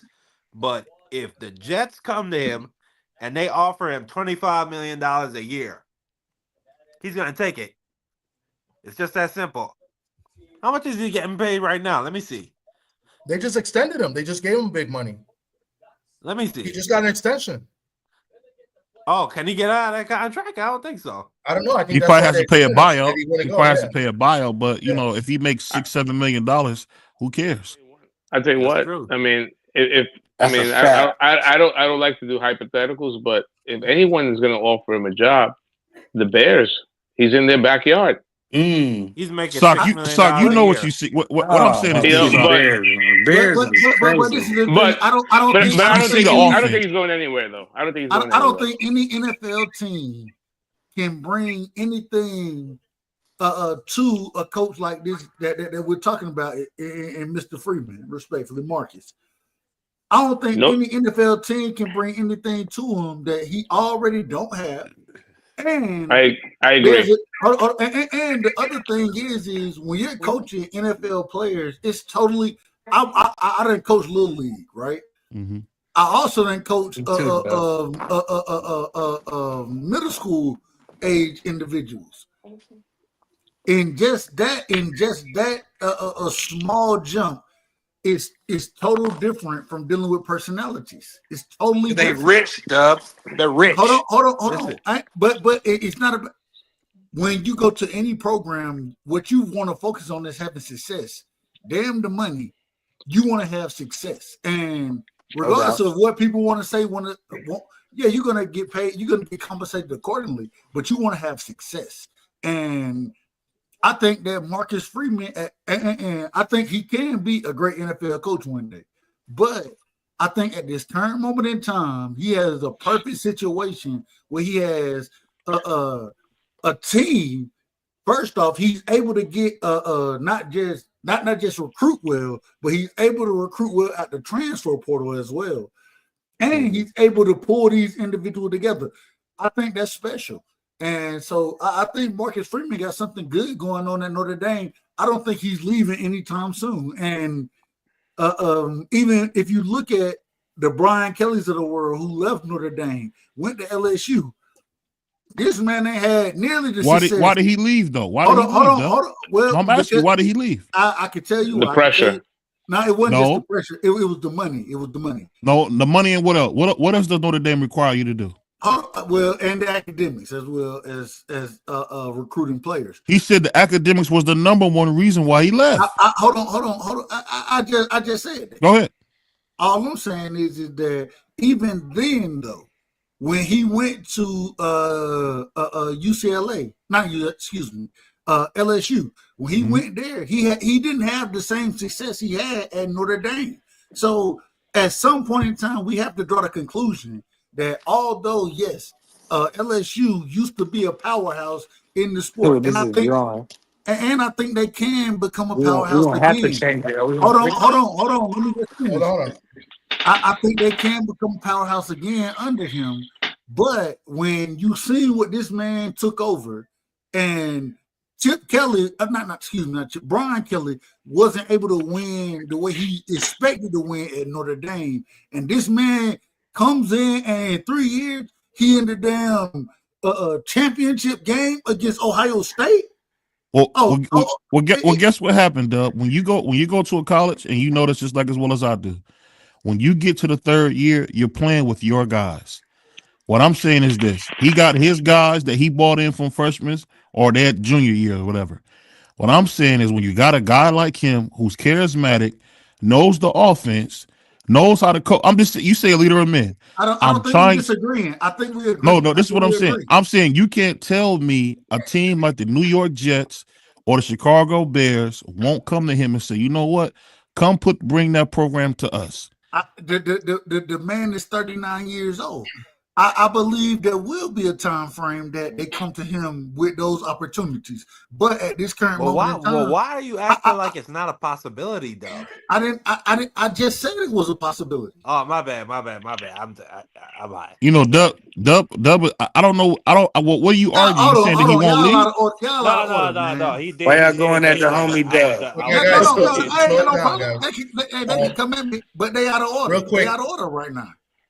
And the reason they out of order is because I done answered both of their questions, and they just refused to accept the answer. The answer. Well, real quick, let me introduce my guy Donnie. Go ahead. Donnie to this panel. He's a big Notre Dame fan, as me. He's my boy from here in the Bronx. I know BVO's not gonna like him because he hates the Bronx, but what's up, Donnie? Chilling, man. Let's talk about that Marcus Freeman thing, man. You guys as pros, right? And say whatever field you're in, right? How you feel when some young person comes on who's only been 3 years in the position, never had that position in their life, and you want them to lead men? Well, what I would say, I'll go first. What I would say never is this. Been a head coach. That's what I'll say. When I played football, I wasn't the greatest in the world or anything like that. I got opportunity to get a couple runs with some NFL teams. When you have a good coach who can really change the offense, to change whatever scheme you're on, and he can make the scheme better, you really don't care what his age is, where he's from, what he looks like, because you want an opportunity to play at the highest level. And if you're in the NFL and you got a guy who knows the system and can build a really good program, it don't matter what his age is, because there's so many examples. Matt LaFleur. What's my guy from the Rams? Hold on. LaFleur. You got McVay. You got Sean McVay. Hold on, BVO. Hold on 1 second. One second. One question, BVO. I want to ask you one question. Like you were just saying, if you have a coach that's willing to do these things, you're going to sacrifice what you need to sacrifice if you truly want to be on that level. Would you agree with that? For sure. And when you have these coaches, especially when we're talking about the coaches that we're talking about now, the brother at Notre Dame, any of them, anybody who has more knowledge than you, and if you really want to be the goods, you're gonna listen and you're gonna try to absorb and take on that perspective as far as what these people are saying. Am I wrong about that, BVO? No, you're absolutely right. All right, go ahead. And I'm gonna tell you why you're right about that. You see Kyle Shanahan using Big Trent for stuff. You see how he's been able to get different information from his players. You see how Matt LaFleur when one time when he had Aaron Rodgers, how he was able to learn. I think these young coaches, man, are gonna be taking over the league, because a lot of the guys like your Bill Parcells, your Brian Billick, all these old guys, their time is up. It's time for a new generation. It's time for a new generation. And let's be honest, the guys in their 30, like me, you, and a lot of guys on this panel, except old Tommy and old Sock and Grandpa Free, the guys in their 30s, those are the guys that you want. You want somebody that you can have for 20 years. And if you want to have a young guy for 20 years, why not spend that money with Freeman now? Because guess what? You're going to either have to pay him now when he loses a national championship and maybe gets back to another one, or you could just pay him right now, because no matter what, you got to pay him. I'm just saying the price is only going to keep going up. So why not pay him now coming off a loss? He probably come off a blowout loss against Ohio State. Why not get him now? Give him the money, sign him to they signed, what was it? OJ Mayer, what was his name? Not OJ Mayer, what was the guy? The guy from from the Patriots. Jared Mayo. They gave Jared Mayo a 7-year contract. Gerard Mayo, they gave him a 7-year contract. Mm-hmm. You telling me if you give Freeman a 7-year contract and give him opportunity like they did with D'Amico Ryan, that's what I'm thinking about. D'Amico Ryan with the Texans, he got a 7-year contract. They're gonna let this young man build that franchise back up. I'm telling you, this guy from Notre Dame is going to be a godsend to an NFL team. He's going to be able to build a team brick by brick. You just got to give him the time. But He's special, man. BVO. I don't think anybody is disagreeing with you on that piece of it. I think what we're saying is because he's so young at this current moment in time, and when we say young, I don't know the man older than me, so no disrespect to him. But because as far as him being a college football coach and then transferring and being an NFL coach, get your experience now. And he has the prime opportunity playing in the national championship game. I don't think anybody's disagreeing with anything you're saying. I think what I'm saying, let me just say what I'm saying, because I can't speak for anybody else. But what I'm saying is that let that man do his thing at the college level, and I think he will be effective at the pro level. But I think at this current moment in time, I think the college experience that he's already had, the college level of recruiting, of being able to talk to these young individuals, I think he's more special there than he would be in the pro ranks. But I do think he will be special in the pro ranks one day. Well, let me just say this. I want to bring Puerto Rican Tommy and my African brother Sarkin on this. I'm just wondering, when you guys got a coach like this, truthfully, all jokes aside, you got a coach like this, are you guys nervous about losing him? Cross that bridge when we get there. Yeah. The thing is, Notre Dame is a brand. Yep. Notre Dame, there's very few NFL jobs that are bigger than Notre Dame. Every single game for Notre Dame is on TV. When Charlie Weiss was there, hold on, you said Notre Dame is y'all bigger than weren't saying that when Charlie Weiss was there. I'm sorry, but after a couple of years, we did. I mean, if you're a Notre Dame fan, you did, because Charlie Weiss. Charlie Weiss is the same. I mean, he's much worse than Kelly, but he was a good recruiter. Charlie Weiss was getting players to come to Notre Dame. He just couldn't coach. The opportunity to win a Super Bowl, they're gonna remember you forever. Yeah, but real quick, Brian Kelly. After Brian Kelly, I think first or second year, teams were looking at Brian Kelly to go to the pros. Yeah, for sure. Agreed. I don't know if you guys remember that. So agree. Well, I agree with it. And matter of fact, they were looking at him going to the pros, and they wanted what was the coach for UCLA, Chip Kelly. They wanted Chip Kelly to come with them to be the offensive coordinator. Yeah. No, I agree with that. Now, my only pushback with BVO would be is he was saying about Freeman and the offense. He's hands off with the offense. He does not touch the offense at all. He said that from the beginning when he came in. He let Tommy Reese run his offense. He let Gerard Parker run his offense. And now you got Denbrook, who's been in Notre Dame for the third time already. They probably coming with him. A long time, and he runs a pro offense like BBO was saying. You know, when he was there with Deshaun Kaiser and Malik, you know, they run a full pro style offense. So I wouldn't say that's the only pushback I give you, BBO, on that, is that, you know, he doesn't really manage his coordinators. He's got great coordinators in place.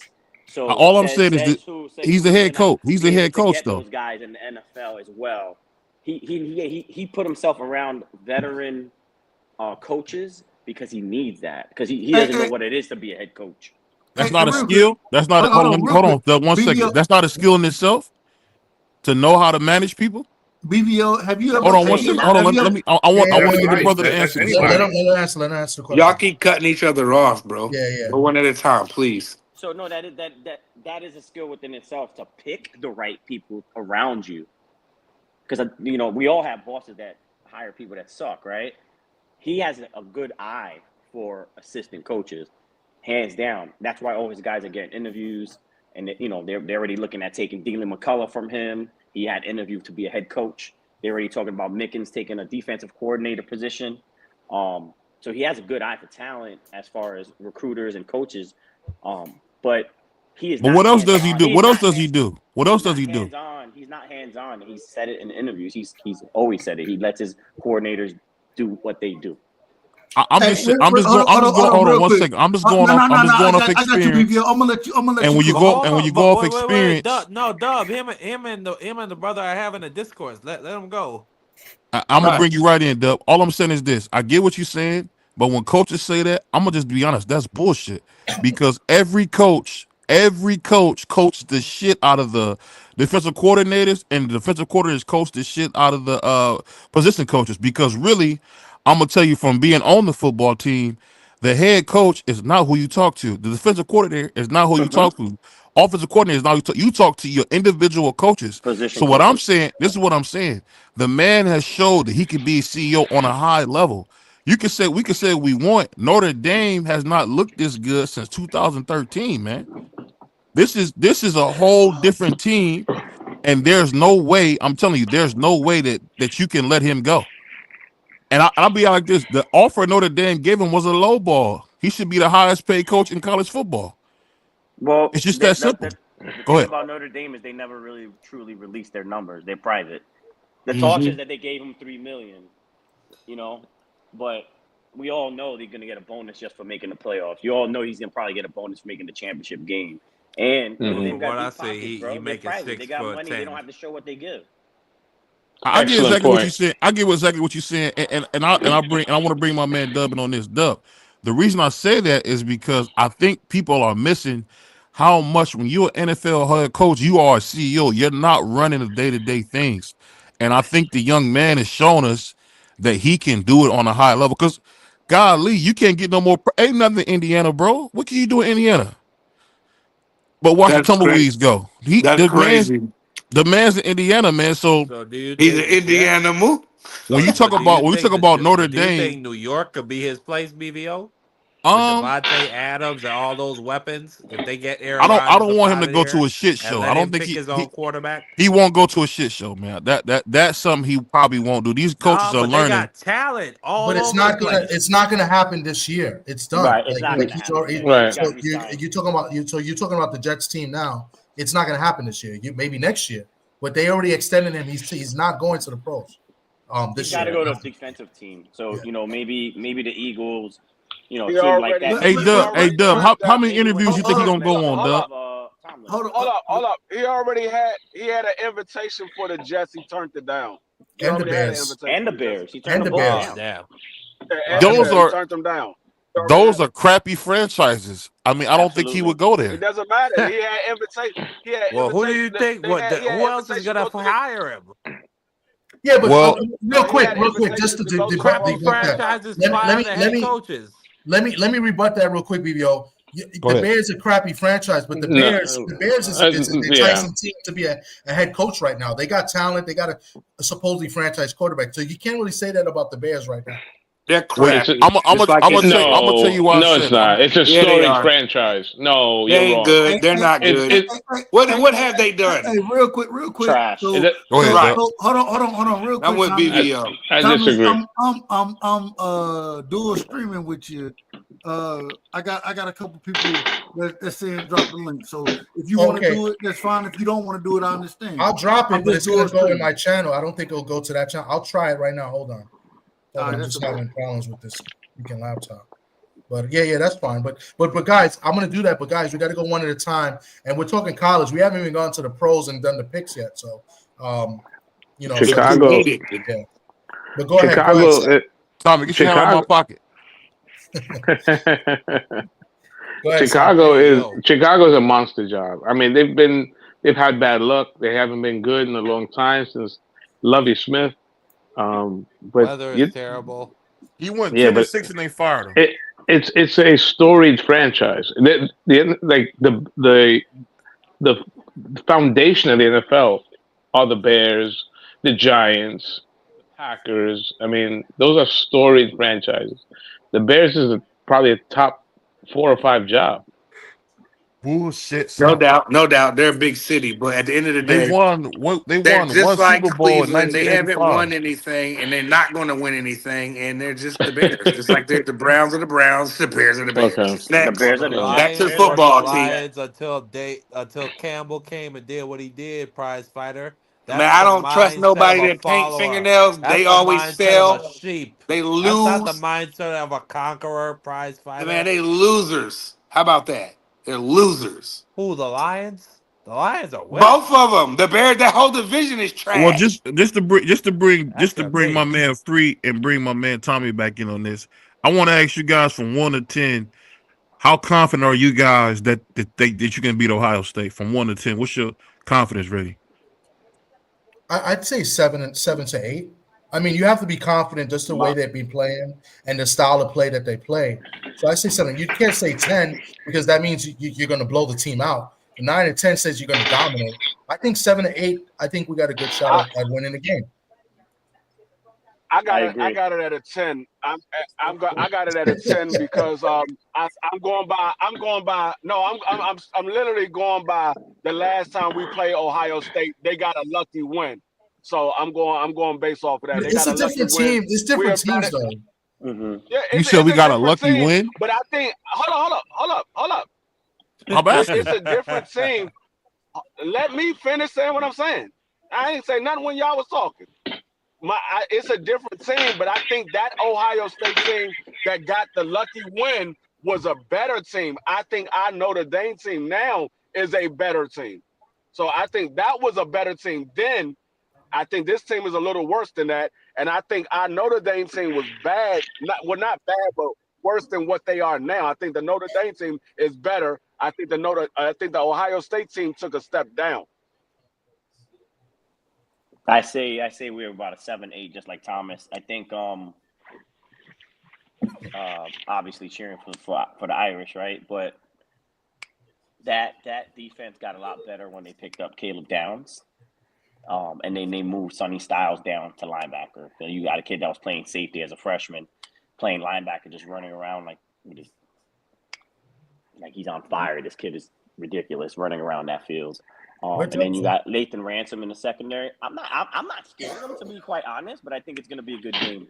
It's gonna be a great championship. It's not going to be like that 2012 one at my house. Oh, hell! How did Michigan? I was there, Donnie. I was in your house for that game. When Michigan whipped up on Ohio State for like the 5th year in a row, how did they do it? And that's exactly what Notre Dame's going to do. Turnovers in the red zone and running the ball. And look, that Penn State game that we just had, right? I was just talking to this with a friend of mine that's a Penn State fan, right?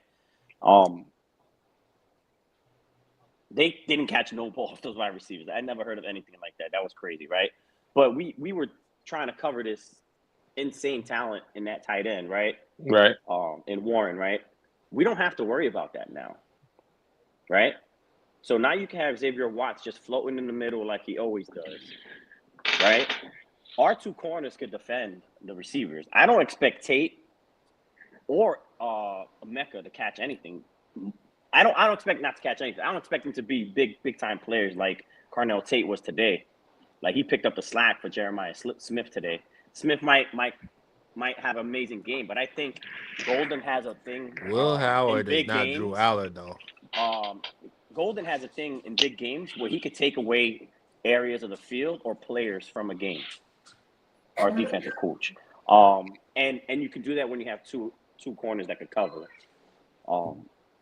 I think that's going to be our difference maker. It's going to be our corners that could cover. We could shut down 2 of their receivers, and then you can double up on Jeremiah. They did it well today, and I think we have better secondary play than Texas, and I think we could do that as well. Great point. That Donnie is the smartest. He's Mr. Irish. He is, and he played football too, BBO. So, he didn't play for Bowling Green like you, but he played. Donnie knows his stuff. All I would tell Donnie to do is get a broom and sweep out front. But that's crazy. He does make some good points. Yo, so let's bring it. Welcome. Who's this? Electro Jed. Did I say that right? Welcome to the panel. He's from Dub Right Side channel. Yeah, what's up? Salute, brother. Welcome. Guys are talking football. I'm a Giants fan. Yeah, don't boo me and don't give me shit, but I'm always been a Giants fan from the get-go. But welcome to the panel. I don't know where Dub went, but let's go to the NFL. I mean, that's what this show was really supposed to be the NFL. I was just bragging about Notre Dame, and then BVO wanted to talk about Ohio State. But it was a good conversation. But we went into the picks. We did the over and unders of the team totals of what we did, and everybody pretty much did well as far as picking the team totals. Like everybody had winning records. But let's go into the playoffs. Is this the right? Did I put the right? I still put the wrong slides. I don't know what's going on with my joint. You can't read. Yo. I don't know why the slides is not coming up right. But the first game, we got the Chargers. Who's the first? The Chargers are going to Houston. I think that's the first game tomorrow. Chargers and Houston. What do you? I got the Chargers on it first? Huh? I got the Chargers. I got the. What's the over? I got the Chargers as well. The spread. Let me get the spread. I don't know why it ain't come up. Let's try it again. Go ahead. You guys talk about it. Let me see if I can try to pull it up. I don't know why. Well, we already know the Texans is kind of they really hurt. They lost their best receiver already. So I mean, they're going to get smashed. Yeah. They're going to get smashed. Yeah, and Boyle been kind of spiraling out of control too. The quarterback CJ, you know what I mean? But whatever. His protection has been crappy all man. year. CJ Stroud been running for his life, man. They got to. Yeah, you're right about that, Marky Dan. They got to get a tackle. His damn line is atrocious. They got to get. You know what? That kid unalive. Let me ask you guys this. This is something I want to ask everybody on the panel. Now we talk about lines, right?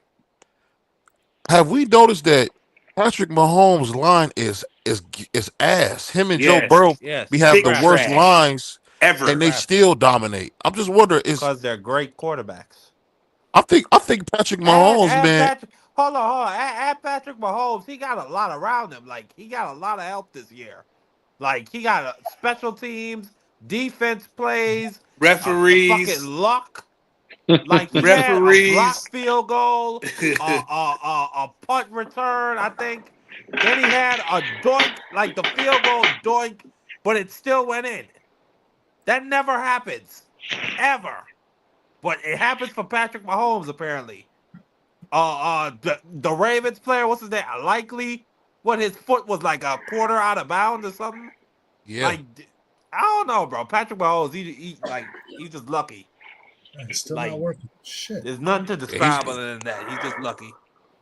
I would say, man, he either is the luckiest man in NFL history, or they helping him, man. Because I never seen a guy. I think he had 8 interceptions overturned by referee calls. That's an NFL record. How in the world you got 8 interceptions turned over? Go to Vegas.com. No, I had set it up on the slides like I usually do. Let me try one more time. It's not loading. I think the great players, when they're always supremely prepared, I think luck follows that. Like when you're prepared, good things happen for your team. You go back, just look at the Tom Brady era, look at the Joe Montana era, look any of these eras where these quarterbacks and these teams were doing great and they had dynasties like we were talking about earlier. Yeah, there was always luck involved. There we go. At some point in time. Okay. But you got this is what I'm saying. We talking about 8 interceptions, bro. That's been overturned by the referees. That's crazy. That's crazy work. Yeah, I think that's BS. That's like has that ever happened, BVO, in the history of the league? I don't know. I just never even heard of that. I looked at that stat today and I couldn't believe the man had 8 interceptions overturned by referee calls. That's if you crazy. did the research, you probably might see more. Like so, I mean, you can't really. Well, I mean, but yeah, I get what you're saying. That's shocking to look at. Yeah. So I got the spreads up. So this is legit. So the Chargers are 2.5 favorites in Houston. I'm gonna take the Chargers. I think the Chargers. I think Harbaugh did a great job with this team. Y'all like the Chargers? I'm gonna go off a cliff and go with the Texans.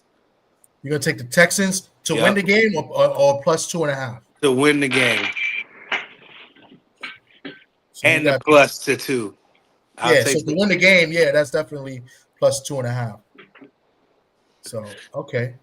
Who wants to take a shot at this? Shout out to JD. I agree with that. I'll go with the Chargers. I got the Chargers for the win. I like Harbaugh though, man. I Cover do. the spread or just to win outright? Just to win outright. Money line. Okay. I said they're gonna cover the spread and win. Yeah, well, if they win, they cover the spread because they're getting 2.5 points. Of course. So Yeah, of course. So, Sock, what you like in this game? It's hard to pick against the Chargers. I mean, Jim Harbaugh, tremendous coach, the man that started that Michigan domination of Ohio State. They have something crazy that I think the last 5 games, or they have not allowed more than 20 points on the road. San Diego, or I mean the Chargers. I like the Chargers winning comfortably. I think the Texans really lucked out being in a bad division, and as someone said, C.J. Stroud's had a bad year. His offensive line is playing like crap. He's got 2 monster pass rushers he's got to face, Bosa and Mack. So I like the Chargers easy by 2 scores. Wow, on the roll. So Sock says Chargers minus 2.5.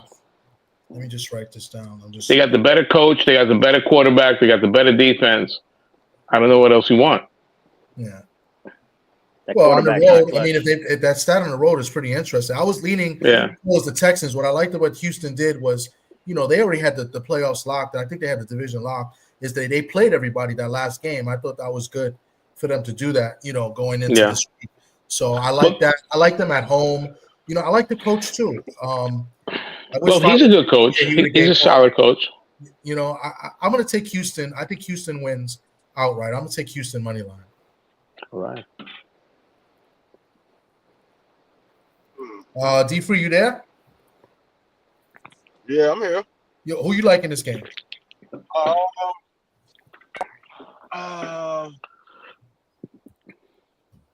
Excuse me. I'm gonna go. I think Houston turns their season around the second season. I'm gonna go with Houston plus the points. I don't like that on Chargers quarterback in the playoffs. His quarterback always seemed to give up the game in the playoffs. I'm gonna go with Houston. Okay. That's the Herbert. Yeah. Marky Dan. Yeah. You said he bad in the playoffs? He always give it up in the playoffs. Yeah. Yeah, I got the Chargers for that minus 2.5. For all those reasons y'all articulated. I think the offensive line is banged up. His top 2 receivers, Tank Dell, Stephon Diggs, they're both banged up. Then you got to go against Khalil Mack and Joey Bosa. So yeah, it's just gonna be a tough day for C.J. Stroud and Justin Herbert and their offense. They've been clicking with Lad McConkey as of recently and Quentin Johnson. So yeah, I think it's gonna be a bad day for the Texans. That 2.5, it should probably be a little bit wider. It should probably be -6. If it was in Khalil LA, Mack ain't doing nothing. Khalil Mack ain't doing nothing. He ain't do nothing all year. Khalil Mack on it though. He could get man. Well, they double team. They still double teaming him free. I know what you're saying, but they still double team him. They think something. Donnie, what you like in this game? I'm more worried about Bosa. I think it's gonna be just like that spread. I take Stroud over Herbert, whatever his name is, Justin. He's just more clutch. I think he could pull it out in one last drive. That's just the type of kid that he is as a quarterback. Yeah, I like Stroud over Herbert. He hasn't done anything. Okay, so he's got the Texans. He's a big stat guy. I think they win by 3. Okay. All right, let's move to the next game. There's only 2 games Saturday. So there's 2 games. So the schedule, they got 2 games Saturday, 3 games Sunday, and then 1 game Monday night.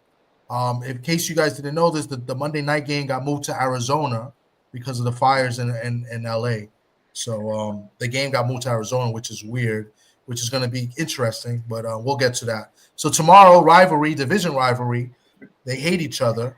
One team has been playing well, one team has not been playing well. We got the Pittsburgh Steelers at Baltimore. Baltimore is a big favorite. They're favored by 9.5.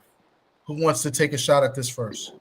I'll go first. I'll go first. DeFrilio has been kidnapped. He has been kidnapped. take Pittsburgh with the point.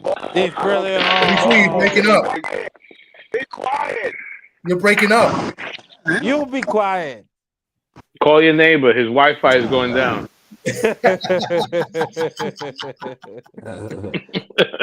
We can't hear you.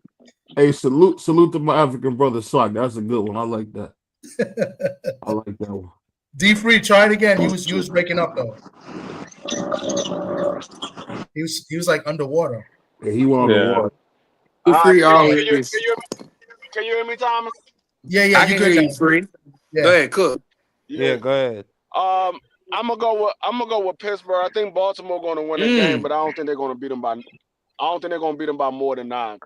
I think they're going to win by a touchdown. I think it's going to be a close game. Pittsburgh still got a nice defense. Baltimore always seem to struggle against Pittsburgh, especially in the playoffs.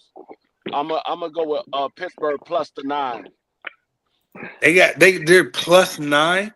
Plus 9.5. Yeah, that's what I said. Damn. I just read the spread. It's right on the board. If you Damn. can see it. Just I can't. It's a little blurred. I'm on my iPhone, but I expect Baltimore to win with King Henry. I know Zay Flowers. I think he's out. But I still think they have enough to beat. And D-Free, you're right. They do struggle again. But I think Lamar going to rise to the occasion. And I'm just going to roll with Baltimore, man. Minus 9.5. Straight up win. They just going to beat them. Yeah, but we're doing spreads, bro. You can't take the easy way out here. I'm still going Baltimore. Baltimore minus 9.5. Smoke them. No, but you gotta pick minus 9. You gotta pick. I don't know nothing about that. I don't know nothing about that. Okay, but do you think the Steelers will lose by 10 or less than 10? But lose by more than 10 or less than 10? I think the Ravens beat the then yes. I think they beat them more by 10. Absolutely. I think I think Lamar got something to prove. I think he's got a home game and he's gonna come out there and whoop them. I like Pittsburgh. They tough though, man. I rock with Tomlin, and I feel like I feel like Justin Fields got a bad deal, man. I feel like he got a bad deal. Justin Fields did, but nevertheless, I like Tomlin. I like that whole organization, but I'm just gonna go with Lamar because I'm big on Lamar right now. I'm rooting for him. Other than my guys. That's Ravens minus 9.5. I think they're gonna smoke I think they're gonna smoke Pittsburgh. Okay. 34. I think Lamar gonna destroy them without Zay Flowers. Marky Dan, you're up next since you're already talking. I am gonna. So I'm it's pretty out. I'm gonna take the Steelers for the minus 9.5. Wait, I don't think they're gonna get beat. You're taking the Steelers plus 9.5. Oh yeah, excuse me. Plus 9.5. I think the Ravens are gonna win. I just. Not by that much. I don't think it's going to be a blowout. I think the Steelers are going to go down scratching and clawing. I think the defense and TJ Watt are going to show up. It's probably going to be like a 17-16 type of game. You know what I'm saying? 20-17. Okay. One of them low scoring type of games where it'll be close. Let's see if we can wake BVO up. BVO, you awake? Oh, I'm here. Okay, I thought I heard you going out. So BVO, take your pick here. Ravens minus 9.5 over the Steelers. What you like? I definitely going to go with the Ravens. I feel like this is Lamar Jackson's opportunity to do it because if he wins MVP, every player who wins 3 MVP at quarterback win a Super Bowl. What's that noise? I heard that noise. That's you? Is that your chair? No, that's somebody. Sounds like somebody cracking a chair or something. But no. Oh, okay. I thought that was a chair you were sitting on, nigga. I was about to die laughing. No. Back to the fields, boy. But I'm definitely gonna go. I'm definitely gonna go with the Ravens because if not, you probably gonna see some heads roll in Baltimore if they were to lose a game like this because they put too much time and effort into this season. I would have to say Baltimore, and I'm going straight up. I can't say on the spread. I'm going straight up. All right, you got Ravens minus 9.5. We got to do spreads. We got to do spreads because it's easy. It's too easy to take the Ravens money line when it's a 9.5 spread. They're supposed to win basically. So you got to do spreads. Sock. 9 points is very enticing, but I have a question for the panel. Who has the most pressure in this game? Lamar Jackson, who seems to be the front runner for the MVP, or Mike Tomlin, who people are starting to question, can he still win the big game? Lamar Jackson got the most pressure. Yeah. Lamar easy. Absolutely. Mike Tomlin is already a future Hall of Famer. Yeah, Mike Tomlin, he get fired. He got another job lined up already. Yeah, he's solidified. Okay. It's the Baltimore secondary is ass. It really is. It's not that good. And the Steelers have good wide receivers, but there's something missing. Pickens has a lot of talent, but I don't know where's his mind at. Drops too many passes. 9 points is a lot. Baltimore may win the game, but they're not going to beat Pittsburgh by 9. And the better defensive players are all on Pittsburgh. Hayward, Watt, the other kid that went to Oregon, the other end, number 50-something. They all play for Pittsburgh. I think Pittsburgh, I wouldn't be shocked if Pittsburgh beats. I hate Baltimore, first of all. I'm going to get that off my chest. Nothing would make, and I hate Pittsburgh. Nobody hates Pittsburgh more than me. You hate a lot, bro. You hate JJ. I do. He's a savage. How can you hate that? I'm a savage. He's got a reason, though. I'm trying to hear it. He just said he was a savage. I'm trying to hear the reason why he hate. Why I hate Baltimore? Mm-hmm. I hate Baltimore because this fat fuck Tony Saragusa. I knew you was gonna say that. Oh my God! But you right though. You right though. Yeah. You right though. R.I.P. Come on, bro. That's not a good enough reason to hate the whole organization. No, because they beat the Raiders in that playoff game. No, they cheated. Saragusa hurt Gruden, right? It was a late. It was Gannon. Gannon. Cannoli breath. That's crazy, fuck. Man. Don't you hate him for another reason. Leave that word. It was against the Raiders. It was against the Raiders. Yeah, and and Pittsburgh, I hate Pittsburgh, but I can see nothing would make me happier than seeing Baltimore lose. And it's too bad you can't be a tie. Bastard. I am friends to none of you. Let me who's up next? Who's in? All right, Star and Buckwild, we got you. There you go. Over the head. That's over the head bars, right? That's it. That's over the head bars right there. But carry the goat. Yeah, the goat of the goat. If you know, you know. But over the head bars. But carry on. Donnie, you there? Yeah, I'm here, man. Yo, who you? I'm gonna pick the Steelers 9.5. I think this game could go either way. I think Tomlin's a great coach, proven winner in the playoffs. I think they're gonna settle on the run because Baltimore don't have the receivers to make big plays. I think a turnover or two could change this game, and Pittsburgh could win that game. Okay, and I'm going. I don't like the Steelers. I hate the Steelers as well. I don't have to explain why. Why? Because I'm a Seahawk fan, and we lost to them in the Super Bowl, and the Steelers got all the calls. So ever since that, I hate the Steelers. But with that being said, I agree with what Sock and Donnie's saying as far as receivers and the Ravens secondary. I think this game is close. Russell Wilson in the playoffs is usually pretty good in the playoffs. Again, he doesn't get blown out in the playoffs, right? So his first time back in the playoffs after a few years. So I like the Steelers to keep this game close, and I'll take the 9.5 points. I think the Ravens win a close game, but give it to Lynch. What a scumbag! You could have just said it. You're on the panel, but he types it in the chat. Great trolling, Donnie. Great trolling. So let's go to the next game. The first game Sunday, we got the Broncos with their rookie quarterback Nix taking on Buffalo. What many seem to think that this could be their year, the Buffalo Bills' year. Taking on Buffalo. Buffalo is an 8.5 point favorite against the Denver Broncos. Who wants to take a shot at this first? Nobody wants to. No.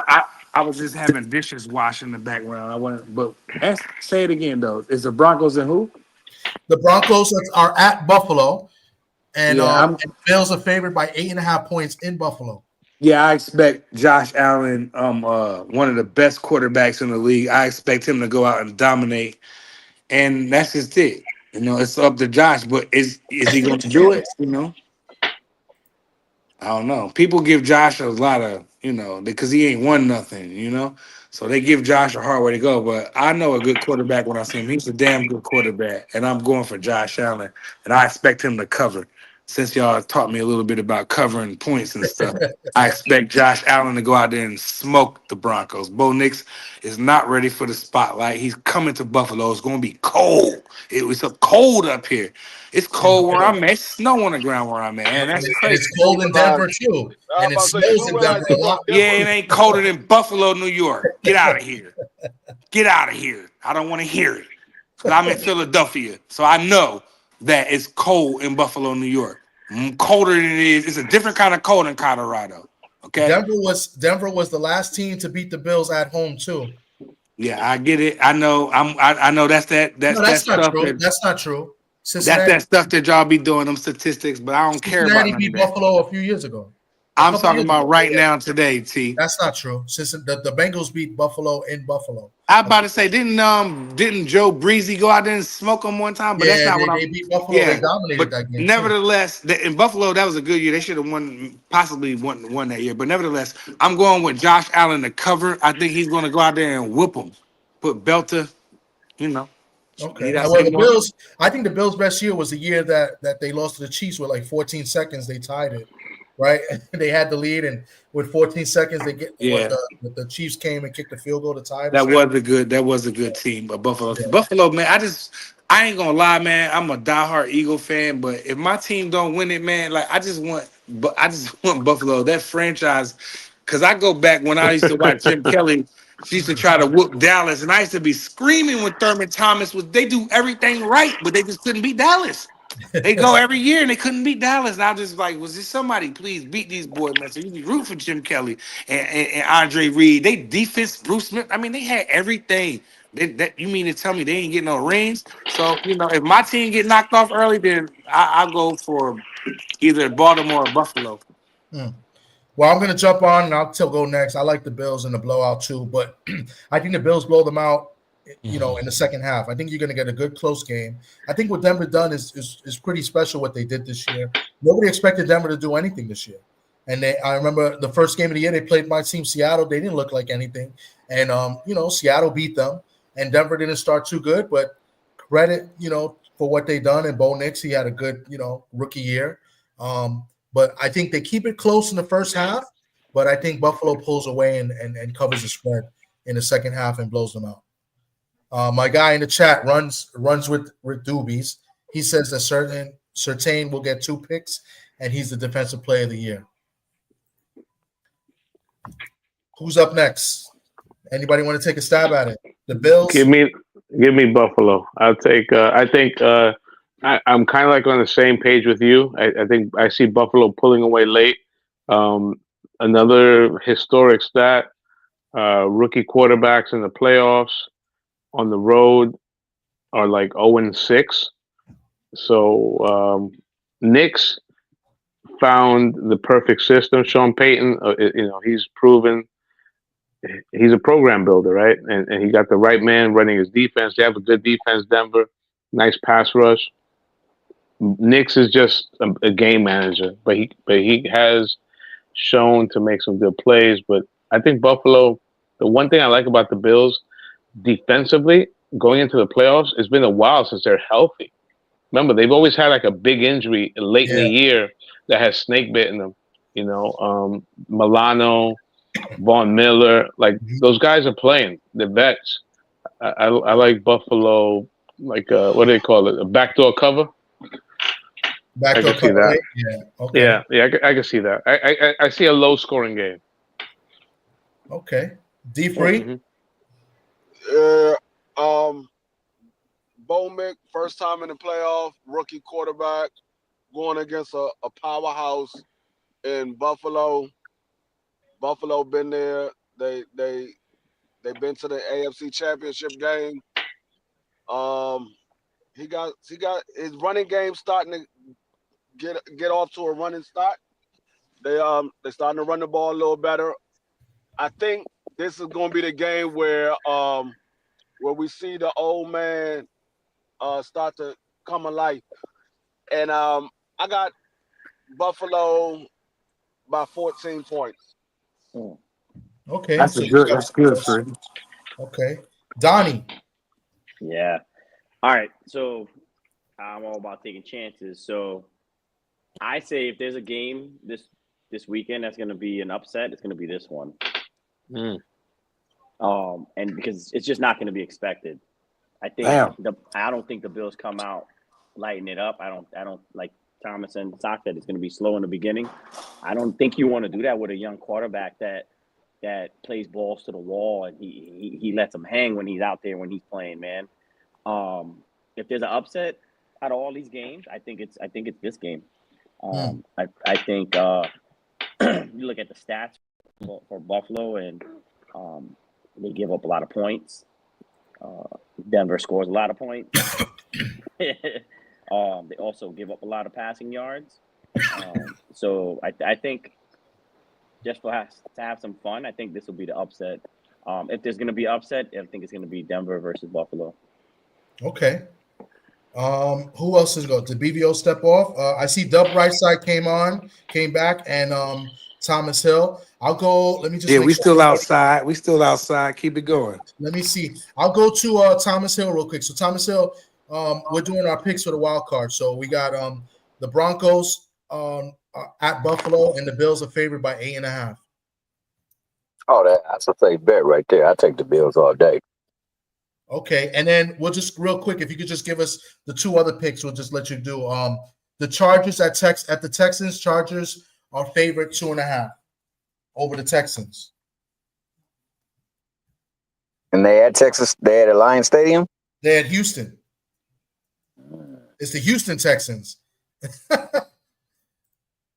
Okay.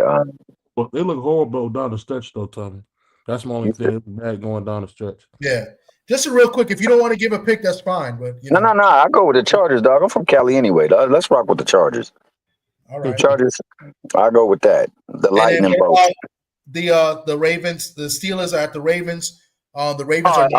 If it's the Ravens, dog, and it's playoff weather, it's playoff time. That means it's ground and pound.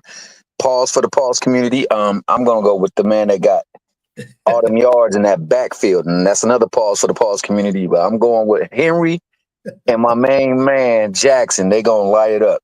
Okay, so those are your three picks, and now Dub right side. BVO came back, or he went to sleep. BVO just said something. He woke up. I didn't go to sleep. What are you talking about? All right, so BVO, give me your pick for this game. So we can move ahead. Broncos at the Bills. He's fixing his. Broncos you and the said what? Bills. Broncos at the Bills. Bills favorite 8.5. I'm definitely going with the Bills and the new NFL MVP Josh Allen. Okay. Definitely. And Dub, you got to give us three picks for those three games. So I agree. I'm going with the Bills. I like the running game, and I'm eating right now. I apologize, but I like the running game that they got going over there. I love what Josh Allen have. I think that they did themselves a disservice by allowing Diggs to leave, and so I, in my personal opinion, I thought they should have kept Diggs. But outside of it, I'm picking the Bills to beat Pittsburgh.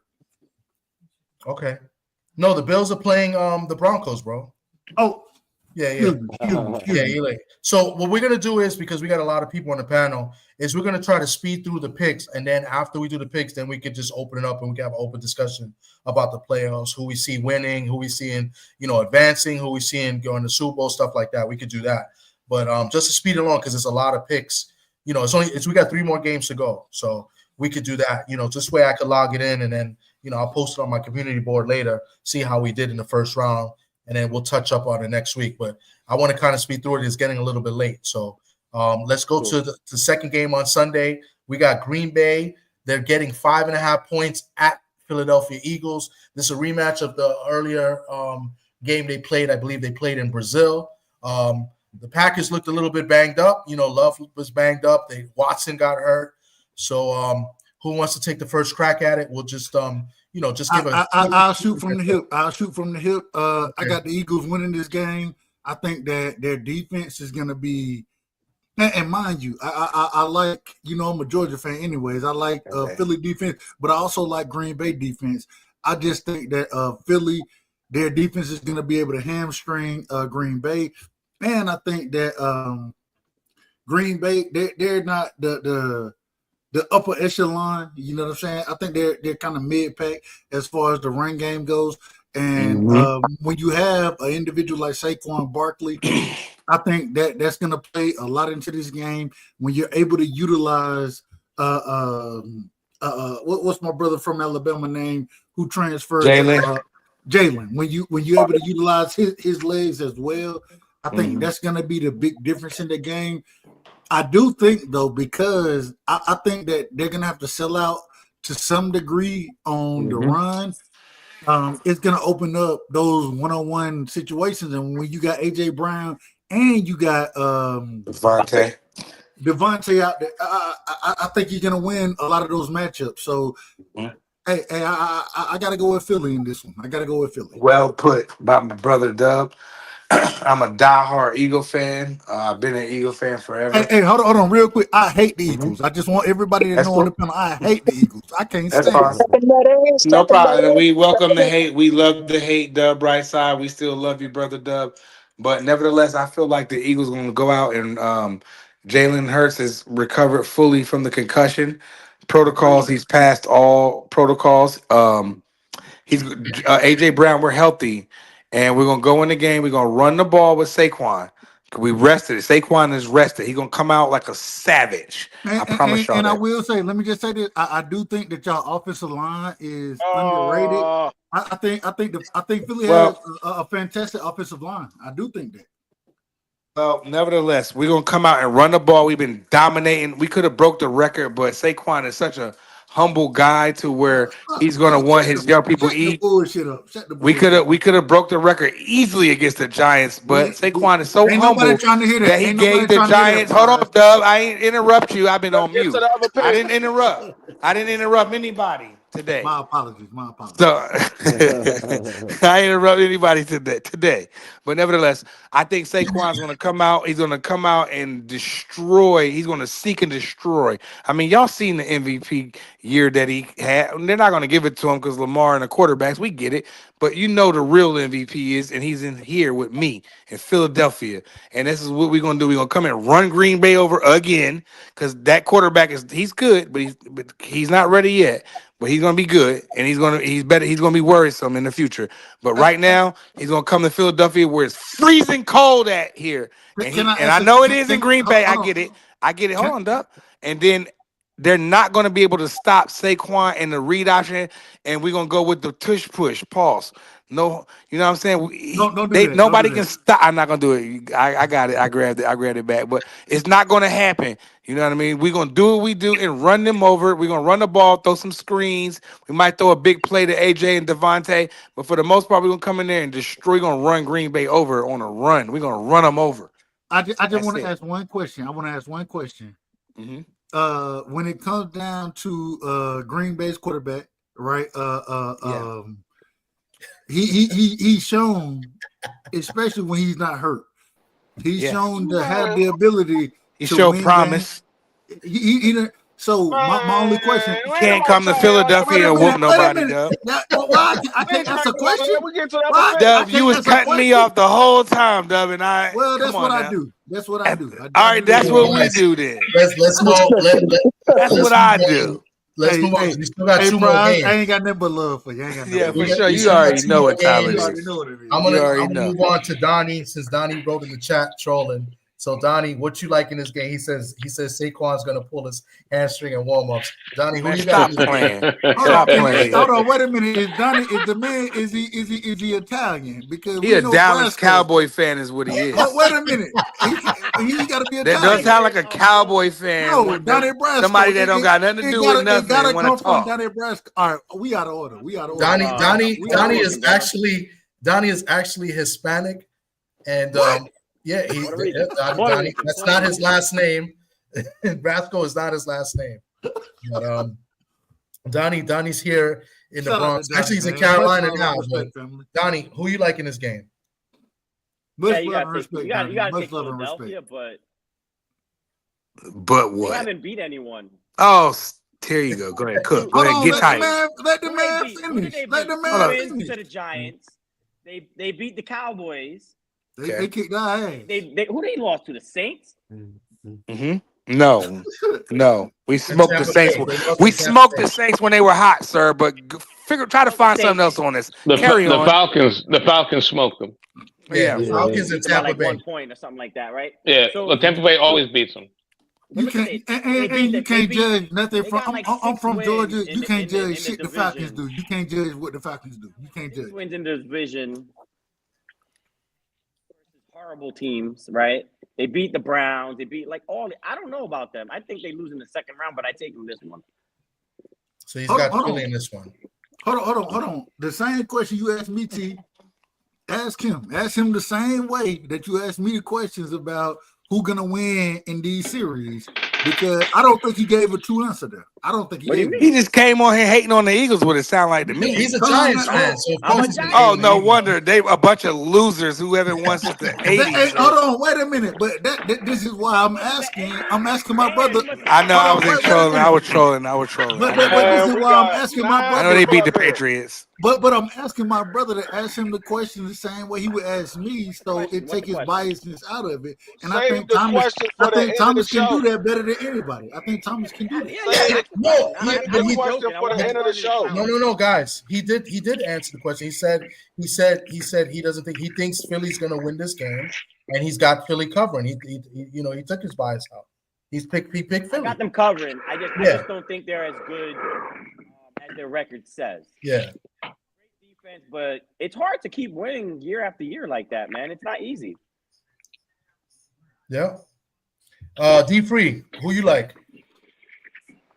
I agree with Donnie what he said last time when he said it's going to be an upset this weekend, and I'm gonna go with Green Bay. Oh shit! I think Green Bay is very talented, and I think a lot of people are overlooking Green Bay. I think Green Bay is gonna surprise a lot of people. Okay. I will say, can I say this? Go ahead. No, we're gonna wait to the end of the show. Point. No. Going to D-Free point. I think that Green Bay, their defense is underrated. Hold on, what is that noise? Where is that from? I don't know what it is. That ain't me. Everybody mute up, man. When you're not talking, please mute up. Somebody popping popcorn. Sound like somebody popping popcorn. Yeah, when somebody's talking, everybody mute up, please. Well, I just think that D-Free is correct in his analysis. I will say, I do think that Green Bay, man, it is so many flaws that they have, but because they have. What's the end of the show for that, Doug? I'm not into anything. If you'll let me finish, then you'll understand what I'm saying. What I'm saying is I think that they have so many flaws, but because of the quarterback that they have, the running game that they have, and the defense that they have, I think they have an underrated defense. I think, man, Green Bay is they deadly out there. The defense that Green Bay is putting on the field on a daily basis, I think it's special. And I think it hurt a lot of the teams that expect to beat Green Bay. That I don't, and I'm gonna just tell you, I don't think they beat them. I don't think they beat them a lot of times. Okay.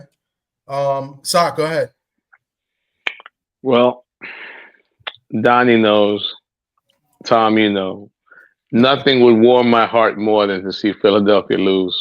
I mean, because we have a mutual friend, one of New York's finest, who needs to eat some humble pie, but you know, Green Bay's banged up. Josh Jacobs has to go crazy for them to win this game. Yeah. And I don't know if they're going to do it. They have a really good defensive coach in Fangio, so I'm pretty sure they're going to sell out on the run. What's the spread? 5.5. I think Philadelphia covers. I think it could be interesting early. I think, put it this way, Green Bay needs to get off us they need to fucking come out scoring points. They need to make Philadelphia play from behind because Jalen Hurts is a game manager. I don't care what anyone says. He's a game manager. He's not asked to do much. I think Sirianni is a mediocre coach. He's a rah-rah guy. I think he's going to. He's the type of he's a guy you like to see lose. You know, Sirianni. I don't like him. He's a bit of an asshole. But this is the thing. I think that they struggle in the passing game. I think that what Green Bay has right now, I think they can cover to some degree. But I also think that. Hold on, let me finish. I also think man, we gotta wait till the end. We gotta have a game Word, to do, man. Word. All right. Well, let me chime in because I think what Dub is going to say is kind of like what I'm going to say too. Because I think Green Bay's secondary is better than what a lot of people give credit for. Because Green Bay's secondary has been banged up, and I was speaking about this last week, and I forgot the defensive back. He had like 8 interceptions. The safety. They have a safety there that's really good. I can't get his name now because it's late, but he had like 8 interceptions this year. Green Bay secondary is pretty good. I'm picking Green Bay to cover the spread. I don't know if they win the game. I'll take the 5.5. I like Green Bay. I like their defense, and I think they're going to have to play good defense. And like Sock said, they're going to have to run the ball. The problem with Green Bay is that they have one of these, they have a coach, and the way the game is played now, these coaches are arrogant. They like to throw the ball more when they don't really need to throw the ball. They go away from the running game. And that's what Green Bay does too. They could be running the ball well with Jacobs, and they'll go away from it, and they'll start throwing the ball unnecessarily. So, but I do think Green Bay's got a good chance in this game. And I think they cover the spread. I don't know if they win, but I'm taking Green Bay in this game. Marky Dan. I know Marky Dan is a Eagles fan, so let Marky Dan go next. If he's awake. All right, BBO, you there? Marky going with the Eagles. Marky going with the Eagles. Yeah, I know Marky's an Eagle fan. He's going to go with the Eagles. BBO. I got the Eagles. Okay. That safety from the Giants. And Thomas Hill, you still there? Yeah, Thomas Hill's still there. Thomas Hill, you there? You want me to talk? Yeah. We're trying to speed through it so that we can talk about all the games. But people ain't on board with the speed through, so I was just been quiet. But yeah, I know. But I'm trying to get everybody one by one. But go ahead. I got the Eagles because of the running game. I believe also the defense is tough. It's going to be a cold weather game again, so you got to be safe with the ball. I think that their ball protection is a little bit more sturdier than Green Bay, and I think it will be a tough game. I honestly believe it will be a tough game, and I think they grind it out in the fourth quarter. Okay. That's fair. I think it's going to be a good game. It's going to be very competitive. And the fact that they played each other already this year, I think that helps too. So Green Bay's receivers won't get open. Yeah. Well, let's go to the next game, and we'll start off with the guy whose team is playing. We got the Commanders. They're getting 3. They're favored by 3 points over Tampa Bay in Tampa Bay. I got Tampa Bay. Well, so we're gonna start with D3. My bad. Hey, real quick, can I say this? Can I say this? No, they're getting 3 points. Sorry. Hold on. I just want to say one thing real quick. Shout out to Miss Evelyn of our talk. Shout out to Miss 703. Shout out to everybody in the chat, man. Much love. I'm trying to highlight everybody as we go. No. You good? I just want to make sure we call them out. You good? You good? Go ahead, D3. Yeah, I'm gonna go with Washington. I think that first game that Tampa played against Washington, we didn't know what we had in Jaden Daniels, and even though Jaden Daniels, we didn't know what we had in Jaden Daniels, he still carved Tampa Bay up with his legs. Now he's a better passer. I think we're going to win this game by a touchdown. Okay, we'll go to Donnie first this time. Donnie's been going last. We're going to go to early second. Donnie, you up? Yeah, man. I definitely got Washington on this one. I don't think they have an answer for Daniels running or throwing. I think they're the more put together team than Tampa Bay. And Baker hasn't been doing well enough to go into the playoffs. You gotta be on the road. You gotta be playing well. to get some type of success in the playoffs. So I'm going to go Washington. Okay, I'm going to go next because I'm going to debunk Donnie. I think Mayfield has probably had his best season as a pro this year. I'm surprised he didn't make the Pro Bowl this year. He had a great year. I believe he led the NFC in touchdowns. I could be wrong, but he's top 3 in like almost every passing category. The problem with Mayfield is he does throw a lot of interceptions. Like but they throw a lot, But I like the Bucs overall. I like what Maker's done. I like the rookie running back, Bucky Irvin. He's had a good year. But what the Commanders have done this year has been pretty special. I like getting +3 in Tampa Bay, good weather. It's not really a major home field advantage for Tampa Bay. So I'm going to take the Commanders +3, but this game might be, the best game in the playoffs. I think this is, if you want to bet an over-under, I think take the over in this game. I think you're going to see a lot of points being scored in this game by both teams. So I like the Commanders +3. Whoever wants to jump in next, jump in. I have to agree with it. I have to agree with everything you said there. I will say, I'm picking the Commanders. Like I believe, like you said, you picking the Commanders to win the game. I think Jaden Daniels is just something special. I don't like him. I'm gonna be honest with you. I can't stand the motherfucker. But at the same time, I think he is special.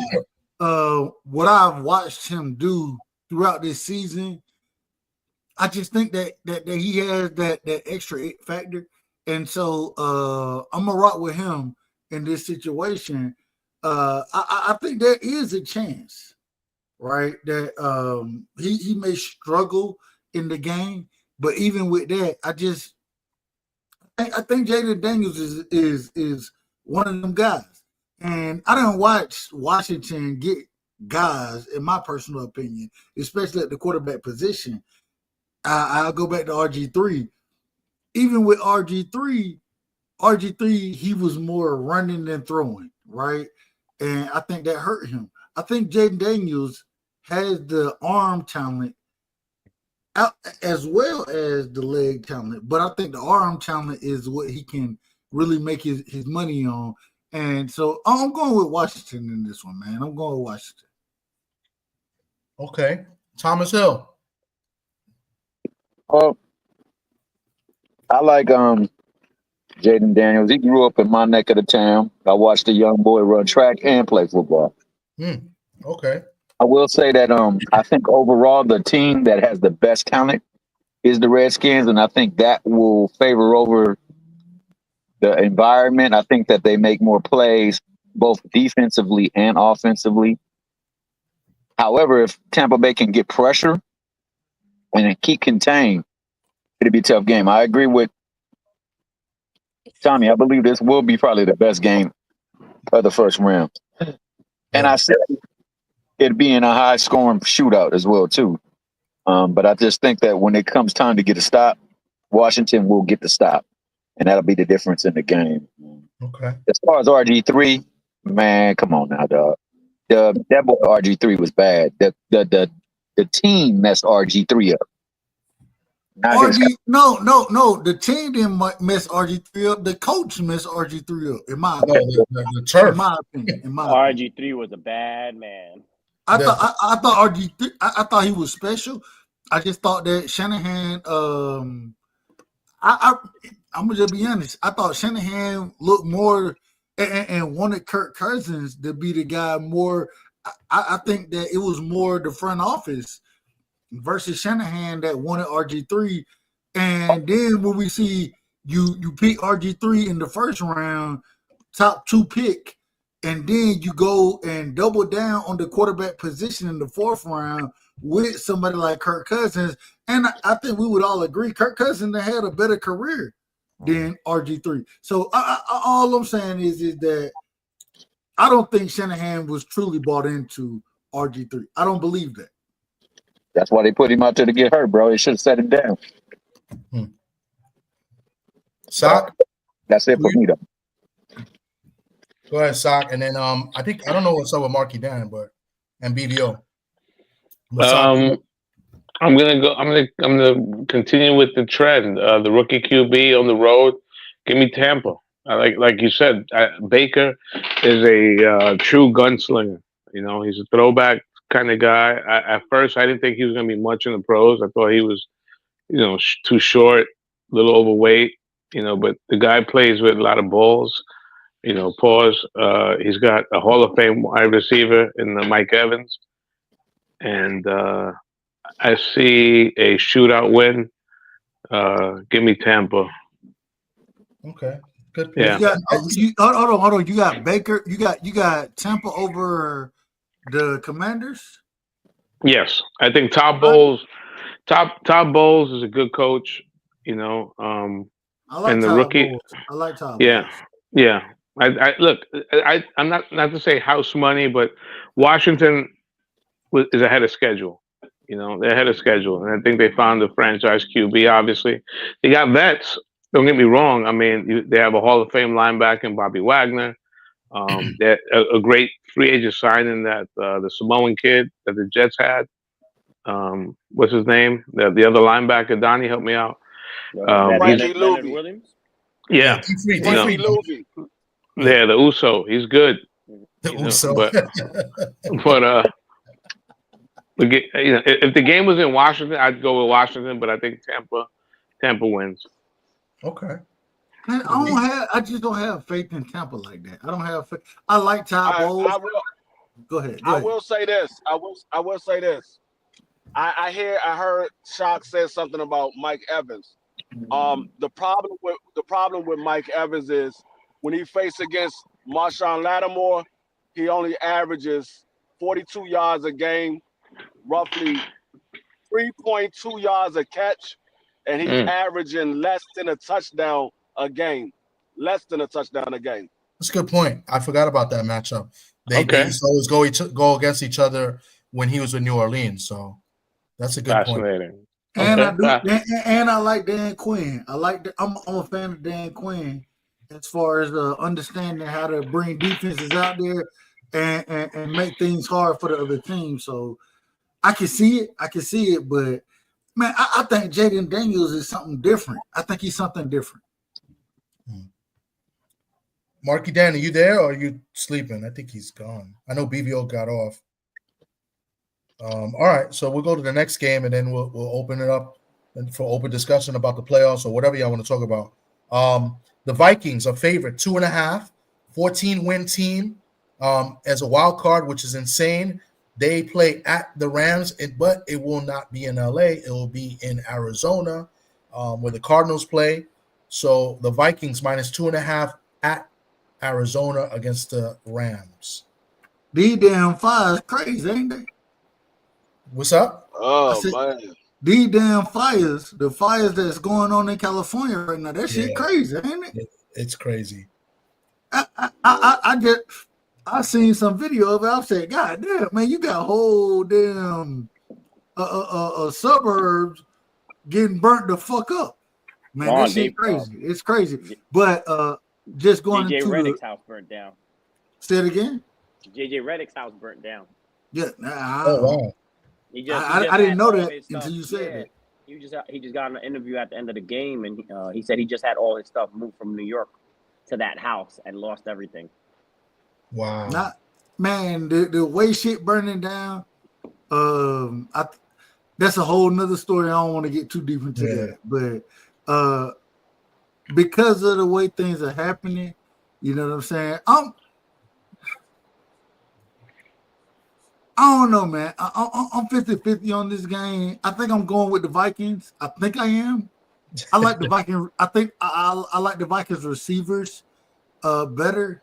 But I'll be honest, it's a 50-50 matchup for me. It's a 50-50 matchup. I'm gonna go next. I'm right there with Dub. I'm 50-50 with this. But you know what?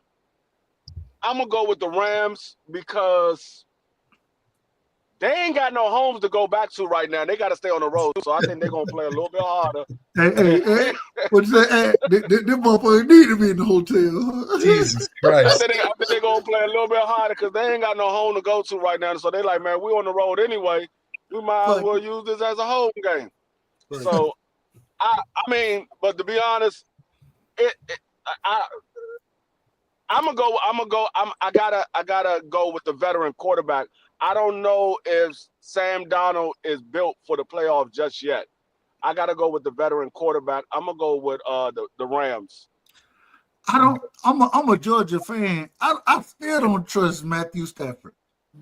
I'm just being honest. I don't trust him. I love him.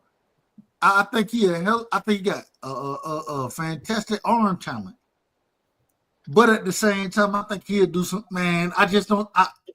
I love Matt Stafford. Me and Matt Stafford. This is a true story. My best friend played for Georgia, right? He played safety. Quinn Banks. Y'all can look him up. That's my best friend in the world. We still best friends to this day. I done met Matthew Stafford. I done been around him. All these type of things. They was in the same recruiting class. I don't trust Matthew Stafford in this game, bro. I don't trust him. Wow. I love him, but I don't trust him. I'm just telling the truth. I don't trust Matthew Stafford. Dub, I got a question. You don't trust Matthew Stafford more than you trust Sam Darnold? Yeah, I think Sam Darnold in this situation, and especially in this situation with what we've seen from him this year, especially going off what we've seen from him, because we know Sam Darnold, when he got drafted, the man done bounced around organizations, right?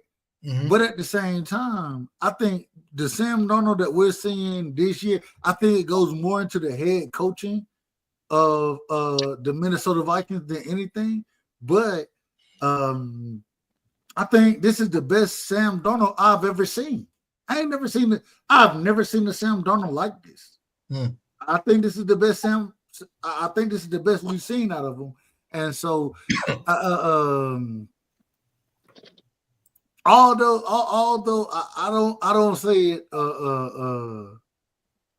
I'm picking the Vikings in this one, man. I'm picking the Vikings. I love Matthew Stafford, but I don't trust him to save my life. I don't trust him. So Donnie, who do you like then? I have never been a Sam Darnold fan at all. We're Irish fans, so we've seen him play. That guy's career has been up and down since we know him as a freshman starting against Notre Dame. I think this is the best we'll see of him. I think he'll fall back in line to who he's always been after this year. But I think they're a better team than the Rams, so I think they pulled this out. Okay. Sock? This is a really good game. There's a little bit more elbow room on that, in that Viking bandwagon, right? After last week with Sam Darnold, it's a neutral site. Give me the team with the better QB and the better head coach. Give me the Rams, and the Rams defense has actually been getting better every week. So you're taking the Rams, okay? I'm taking the Rams. Thomas Hill. Okay, so you already see the profile pic. Oh no, you can't really tell me that one. But I'm an SC fan, and that Sam Darnold, he played on a team where we was cursed after they had it in for the SC for dominating the SEC and really taking college by storm. So they put a damn near. He came along during that time, man, and he didn't have very much talent alongside of him, like them teams of old, and he still was out there producing. I think it was Doug who said it. Or whoever said it about him bouncing around from coach to coach. They didn't understand what they had in him. I think Minnesota understands what they have in them. But on top of that, they just got playmakers. Yeah. And I believe that in the playoffs, you need to make plays. Whether on defense or offense, you got to have playmakers.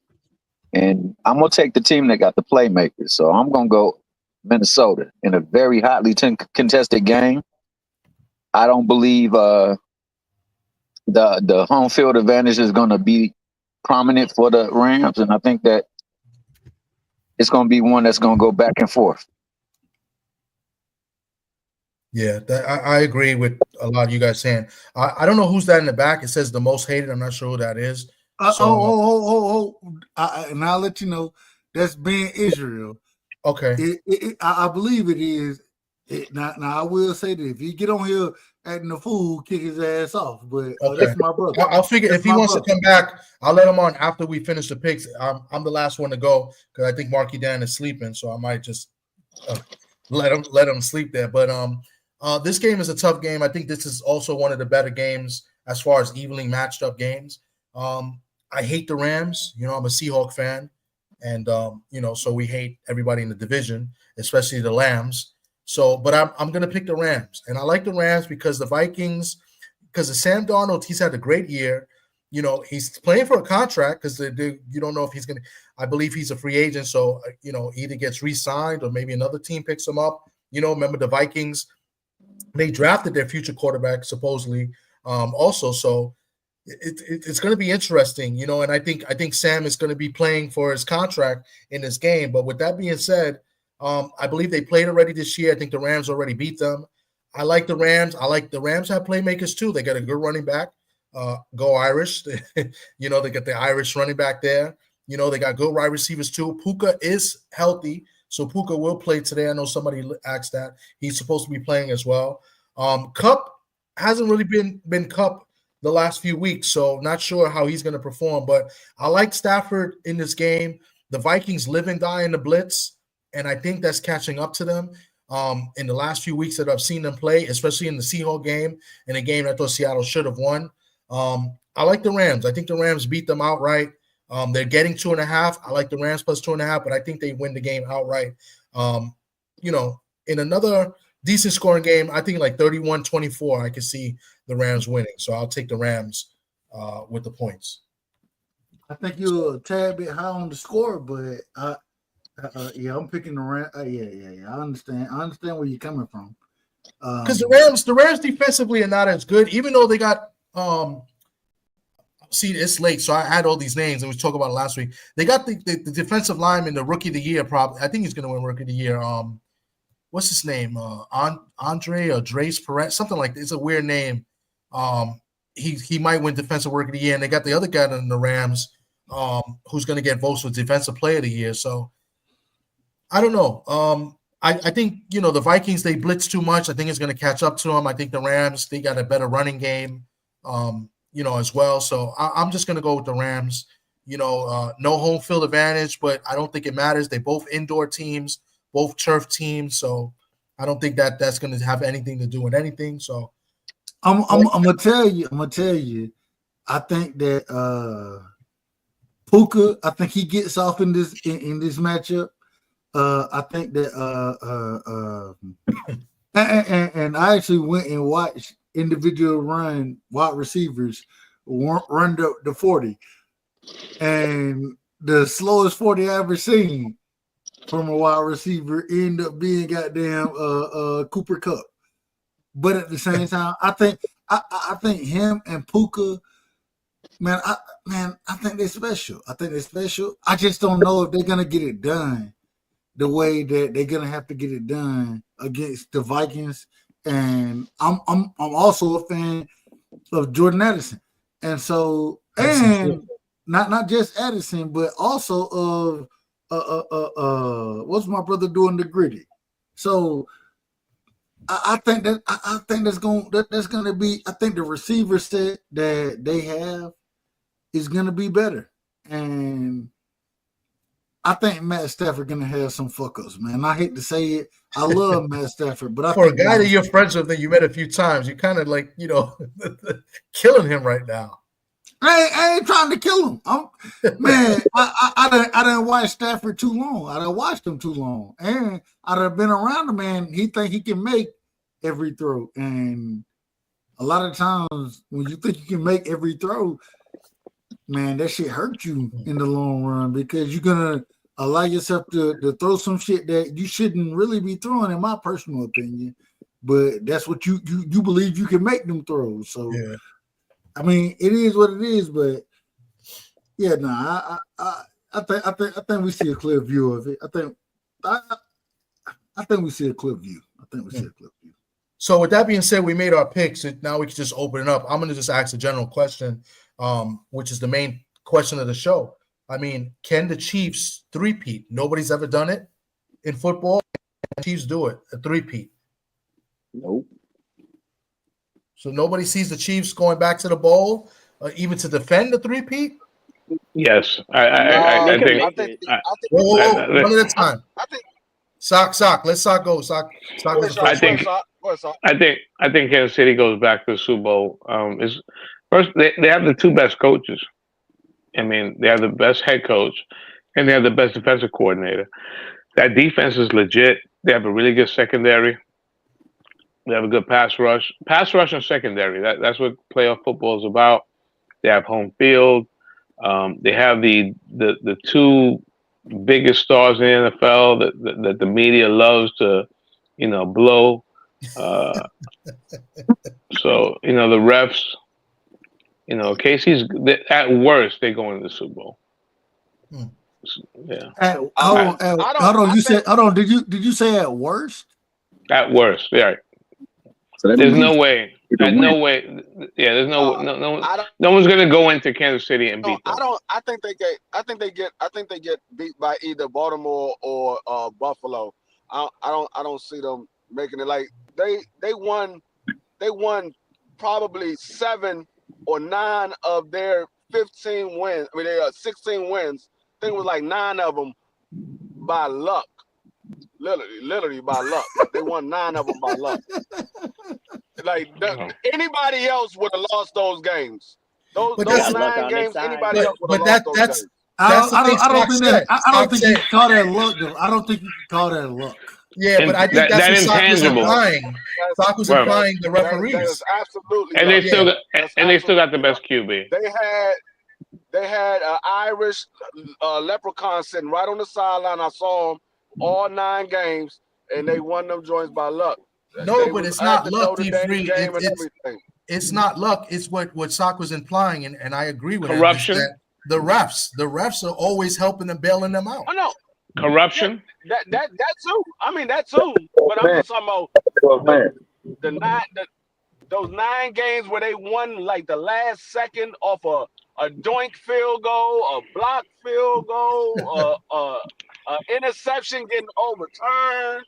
It was just crazy. I'm like, dog, y'all just don't want them to lose. Y'all like the game that they actually lost, the team literally almost had to blow them out.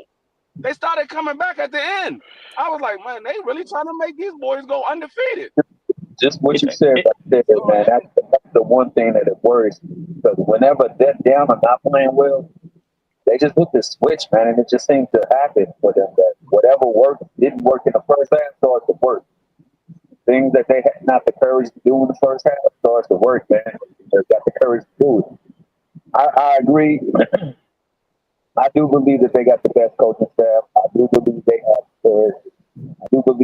believe that they're going to win. And I think that's what biggest factor. No matter what the circumstances, no matter what the force, they find a way. And it's not like they've got the greatest talent on the ends out there for him to throw to, but yet still he still finds a way to make the play. And like I said, man, I've seen them come back when there should have been no cause for them to come back. Man. I got them favorite to go to the Super Bowl for sure. I also seen that daggone quarterback holding the daggone referee's shoulder going down the tunnel like, hey, calls, man. Every time I look at you, I need to see that flag coming out. Every time I look at you. It's like that in every sport. If you play sports, even Thomas, you're a boxer, right? You talk to the ref, man. When we play football, we play basketball, we talk to the refs all the time, man. You got to give me one. You just gave them that one, I don't know, man. I know. You just think about all the best teams, the Chicago Bulls. They always get the calls. We're New York Knicks fans, or whoever's here is a Knicks fan. We hated them. They always got every single call, right? The Patriots, they got everything, Except for Hubert Davis. Except for Hubert, you're right. The ghost foul. But yeah, if you look at it, it's the same thing. It's the Chiefs. They're getting it now. They want them to be the next dynasty. I don't think they pull it out. It's probably going to be Buffalo or the Ravens pulling it out. I think it's one of their years. But I wouldn't be surprised, like Sock said, if the Chiefs make it. So far, nobody said an NFC team. It looks like everybody's been saying an AFC team. No, I'm saying that the AFC team is going to beat them to make it to the Super Bowl. I'm not saying that the AFC is going to win it. I think it's going to be one of those. I think it's going to be either Baltimore or Buffalo that beats them to make it to the Super Bowl. So it won't even have a chance of winning it. Oh, so then tell me, D-Free, who's winning the Super Bowl? Nigga, you know Washington, man. We got Notre Dame in the championship. Washington going to the championship. What are you talking about? This is my year. I got Washington now. I got Notre Dame already there. They waiting on Washington to get there. This is my year. So, but all honesty, straight up, I'm just going by. I'm looking at all of the stuff that Washington did this year, and everything they did is the same thing they did in '91 when they won the Super Bowl. Every single thing they did this year is the same thing they did in '91 when they won the Super Bowl. And I'm like, hold up, too many things are starting to line up just like '91. I'm like, dog, they might go to the Super Bowl. If they make it, I'm telling you, if they make it past Tampa Bay and they mess around and beat Detroit, they going to the Super Bowl. I don't care who they play in the championship game. They going to the Super Bowl. I think they got a good chance to make it. There's a lot going on with Philly. There's a lot going on with Minnesota. Like, who the hell thinks Sam Darnold's going to win a Super Bowl? You know what I'm saying? Who thinks Baker Mayfield's going to win a Super Bowl besides Tom? No, I didn't say he's going to win a Super Bowl. I said wow. he's had his best season this year. You're a hater, bro. Like, come on, man. You shitted on Baker. You shitted on Baker, but Baker had a great year this year. You know what? I just dawned on. Can we go back to that? Let's go back to that real quick. To Baker, right? We're going to talk about everything else, right? If we're all head coaches, right? What's the main thing going into a big game that you don't want to happen? Injuries. Turnovers. Okay. Turnovers will sway the game and change the momentum of a game all the time. That dude averages like one turnover a game. Yeah, that's true. He had like 15. He had 15 interceptions. It's 17 games. It was a regular season. Like that's a lot to come back from. That's hard to fight back in the playoffs against teams that are all good, and you're getting a lot of good coaches. So that was my point about Baker. It's true. It's true. But he also threw the most touchdowns, I believe, in the NFC. So yeah. Well, he won't be throwing the most touchdowns in this game. I can tell you that. He won't be throwing the most touchdowns in this game. Did Derrick Henry win the Heisman? Who? I don't think so. No, right. Who was the Alabama running back that won the Heisman? I think. Maybe it was Trent. I think it was Trent Richardson and him. Trent Richardson. Okay. Trent Richardson. Okay. Yeah. No, I was just saying I can't remember a playoff where we have Baker win the Heisman. We got Jordan Daniels, right? Yeah. He won the Heisman. So I was thinking, I could have sworn Henry won. So that's three Heisman winners. Hey, it was Mark Ingram. Yeah, I'm about to say you got Mark Ingram. That's the one. Mark Ingram, yeah. Mark Ingram. But you got three Heisman in this playoff game. You got Baker Mayfield, Jaden Daniels, Marcus Mariota. Coño, that's a good pull. When's the last time two Heisman quarterbacks faced each other in the playoff game? I think it happened. I think it happened recently. I think it happened recently in the last couple of years. Wasn't it Joe Burrows versus CJ Stroud? CJ Stroud didn't win the Heisman. No, he didn't win the CJ Heisman. Stroud didn't. He was a finalist. It was Burrow. I think it was Burrow against somebody. Lamar, maybe. Did Lamar win the Heisman? Yes. Yeah, so it might have been. Yeah, it might have been that. I think it happened before. Lamar did win the Heisman? Yes, he did. Yeah. Lamar won the Heisman, but they on the same league. How did they play each other? No, but they could play each other in the playoffs. Yeah. I thought he said in the Super Bowl. They played each other. No, So we got. I have to look that they up. played each other. So we got 4 Heisman. I forgot Lamar won the Heisman. So we got 4 Heisman winners in the playoffs. That's a lot. We got more than that, to tell you the truth. Who else? I think Henry did win the Heisman.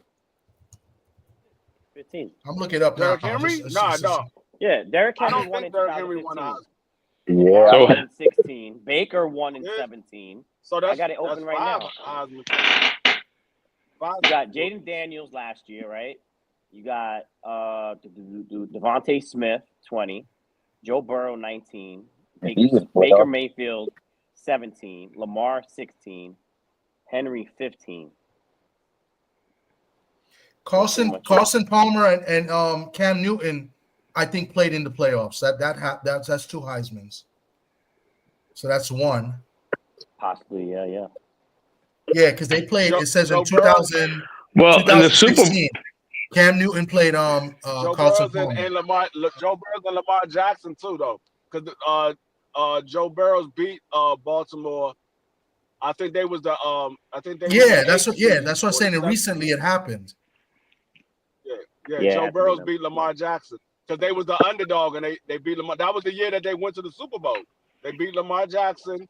They beat Buffalo, and I want to say they beat Kansas City. Right. And that's the only team I got that's going to be Kansas City. If there's going to be anything, it's going to definitely be the Baltimore Ravens. I don't know. That defense is shaky, and it's crazy. That secondary's ass. They have, on paper, the names like speak out loud on paper for the Ravens. Humphreys and Hamilton and all these guys on defense, but they just something's wrong. Like that coordinator, they just not to get something going on there. I know they had injuries and stuff, but they just not what they should be, man. And you know what? No one's saying Kansas City is getting healthy in the right time. Hopkins is gonna. People forget how good Hopkins is. I think Hollywood Brown still has game. They're gonna be good. They're gonna be tough. I mean, they're gonna be tough to beat up at home. And winning at Kansas City is not easy. No, no, not at all. They just popped off. Yeah, now when you got the refs in your back pocket. Yeah, that too, yeah. But Kansas City is one of the loudest stadiums too, so it's a good home field advantage. So Thomas Hill, I want to ask you a question. I know you said something about earlier about like Sam Darnold and in college and no receivers. But if I gave you 2 names, what would you think of them as wide receivers? Juju Smith-Schuster and Michael Pittman Jr. Juju Smith-Schuster was nice, and then he got hurt. And once he got hurt, it took him a while. Those were his receivers in college, bro. I know, but he also got hurt. He had legit talent. And when he got hurt, coming back, he wasn't the same productive player. In the NFL, not in college. In college, he was an animal. You could have the best tailback, but when your line is shot, none of that stuff really matters. And they've been struggling with that. No, I agree. They've been struggling with their offensive line talent for a while now. That and defensive learning has been like a problem for them ever since Hero left. Yeah.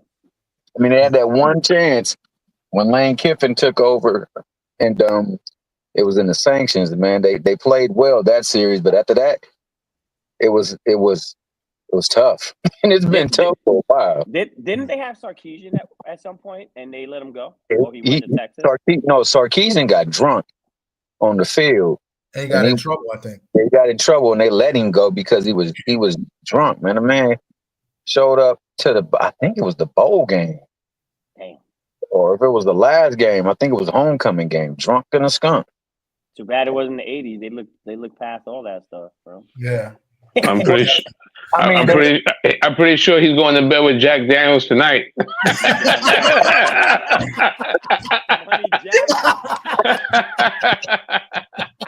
Them horns got hooked.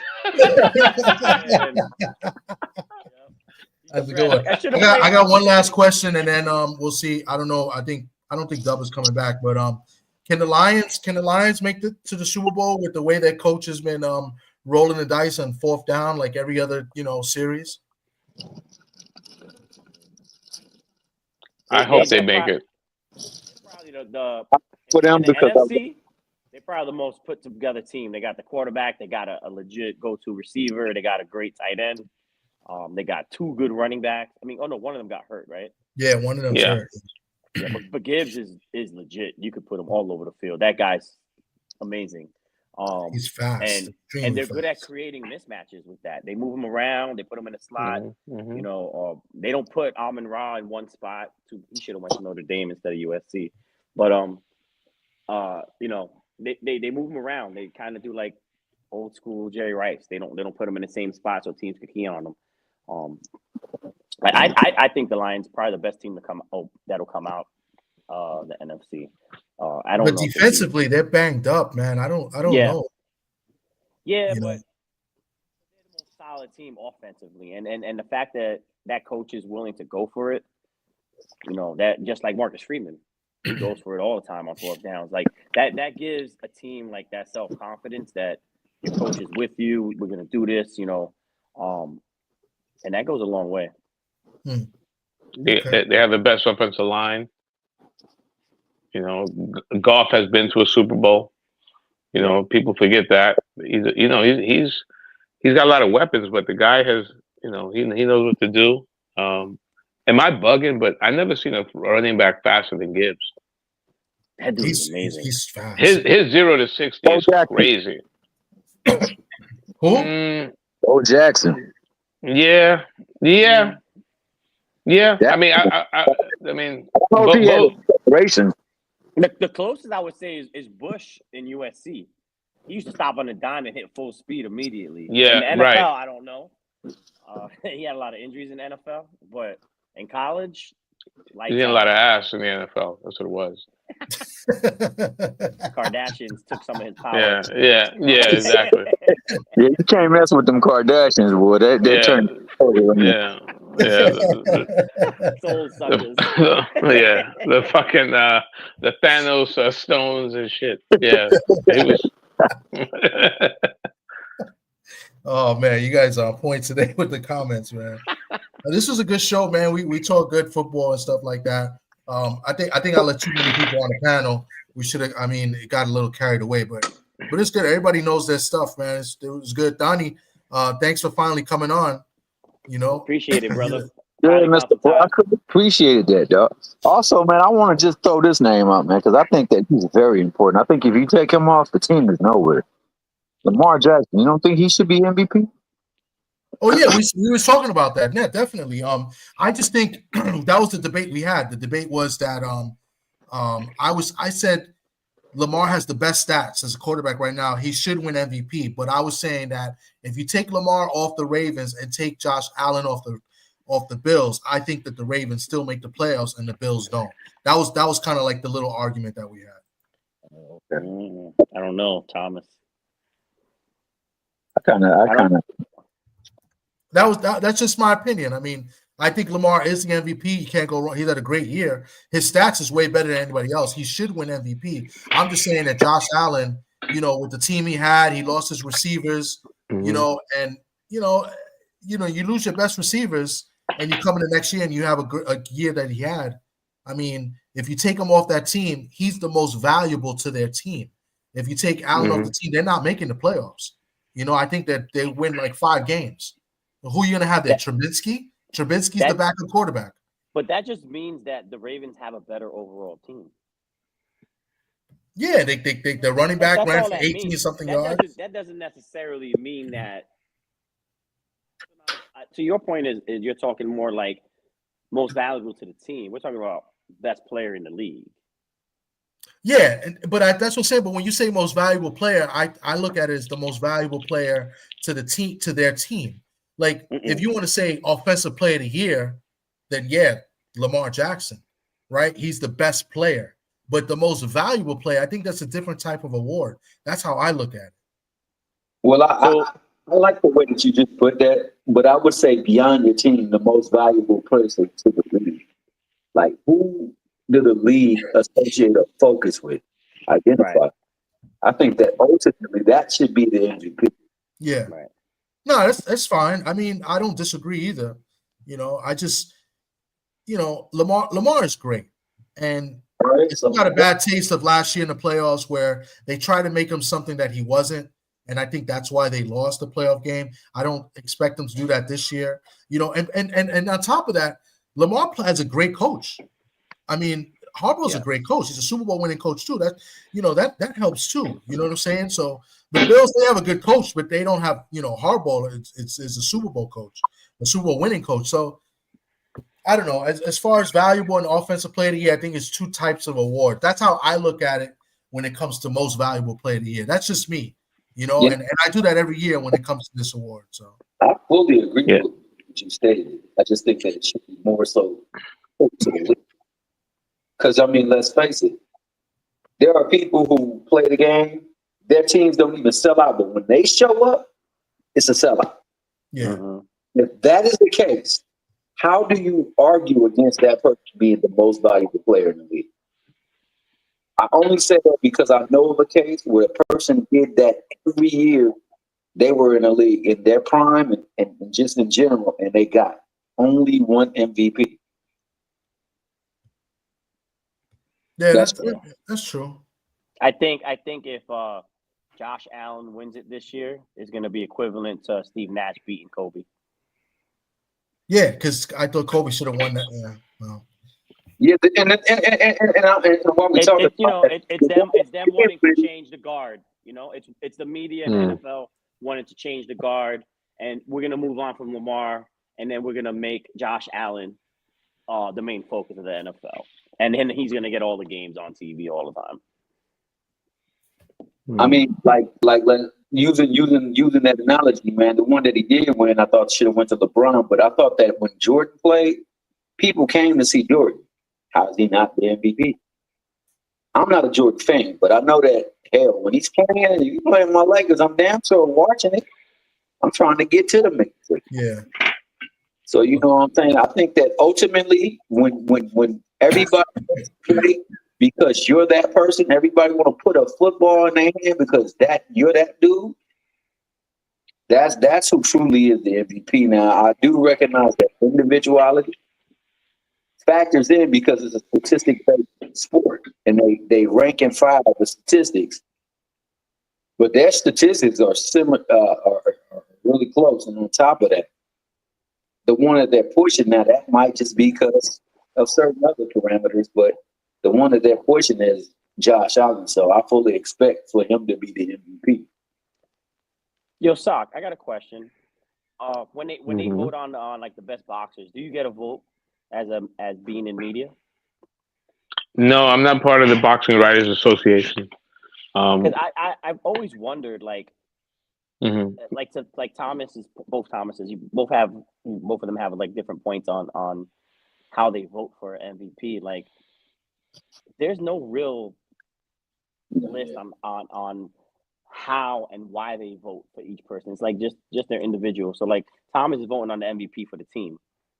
You know, I think it should be the MVP of the league, the best player in the league. Not if you pull them off. I think if you pull the best player off of every team, the teams fall apart. So I don't think you should be voting for the MVP of a team. Well, Josh Allen, you look at who has the better supporting cast. Yeah, I would probably take Baltimore. You know, Josh Allen, they got rid of Diggs, right? Because Diggs was a diva. They got rid of the other wide receiver, Gabriel, was it? Davis. Gabriel Davis. You know, so Josh Allen, he basically started from scratch, and then they picked up Amari Cooper, right, late in the year. And he didn't do nothing. He didn't do anything, right? So, you know, you look at who has more tools at his disposal. you got to go with Jackson. I mean, Henry obviously is a Hall of Famer. He's got the tight end. He's got Likely, who's also a very talented player. You know, Flowers. Is he hurt? He's hurt. I think he's hurt. I think he's gonna miss the game tomorrow. Yeah, that's a big loss. Yeah, that's huge. I think if there's gonna be an upset, Pittsburgh, I could see them beating Baltimore, man. That's why it could be a turn. TJ Watt, TJ Watt getting a sack, strip sack. Woo! Russell Wilson's been there. He's been through it already. He knows what it's about. A moon ball. He's good for one. Yeah. You know, if Pickens gets his head out of his ass, that Baltimore secondary is whack. I'm telling you, man. Yeah. They suck. Their corners are bums. Yeah. They have good linebackers and a decent pass rush, but they're really not that good. You know, the safety for Notre Dame is still on the Ravens. Yeah, he's got the best stats, but every time I watch a game, I just don't feel like he's making plays like he did like a year ago. You know, he's not no Harrison Smith. He's not. Like I said, like on paper, like you know, they got good names on that defense. Yeah, but they sure don't play like it. Yeah, especially the secondary. They've been inconsistent all year. So it'll be interesting. I'm gonna close it out because it's late, and you know we had good discussions. I appreciate everybody that came through. This was good. Next week we'll go back to boxing, and we'll talk about the playoffs again. It'll be fewer games. We'll recap the games and stuff, and then you know we'll see what else we got in store for you guys next week. I appreciate Dub for sharing us on his platform. Appreciate you, Dub. I'm not sure what happened to him. He got off. Thomas Hill, thanks for coming through, bro. Appreciate you. You coming out here for March, right? For the fight? I'm trying to get out there. For sure. Okay. Just let me know. Thomas Hill. Yeah, let me know. Tank fight, yeah. Yeah, what's up? I told Saab we didn't discuss the time or two over on Tommy's channel. I'm sorry? I said we didn't have conversation the time or two over at Tommy's channel. No, I don't think you. No, but you have the Thomas Hill. Whenever I think of Thomas Hill, I think of Duke. Oh yeah. Oh my God. Now, Sock was on the channel. I believe he was in his den or something like that. We were I forgot what we were talking about, but I know it was boxing and it was talking about something. I forgot. It probably was, yeah, because Sock is usually on with me, like on my channel. Yeah, that's why your channel. Okay. I said, yeah, because he works with fighters out here in New York. So that's what I know. Yeah. Okay. As a matter of fact, bro, I might have to hit you up. We trying to do a meet and greet over there. You know, we was looking for maybe somebody that could sponsor the thing so we can pass out gifts and things like that. Would that be something you would be interested in? Definitely. Like memorabilia, and we can like have a raffle for them so that they can win something or like that.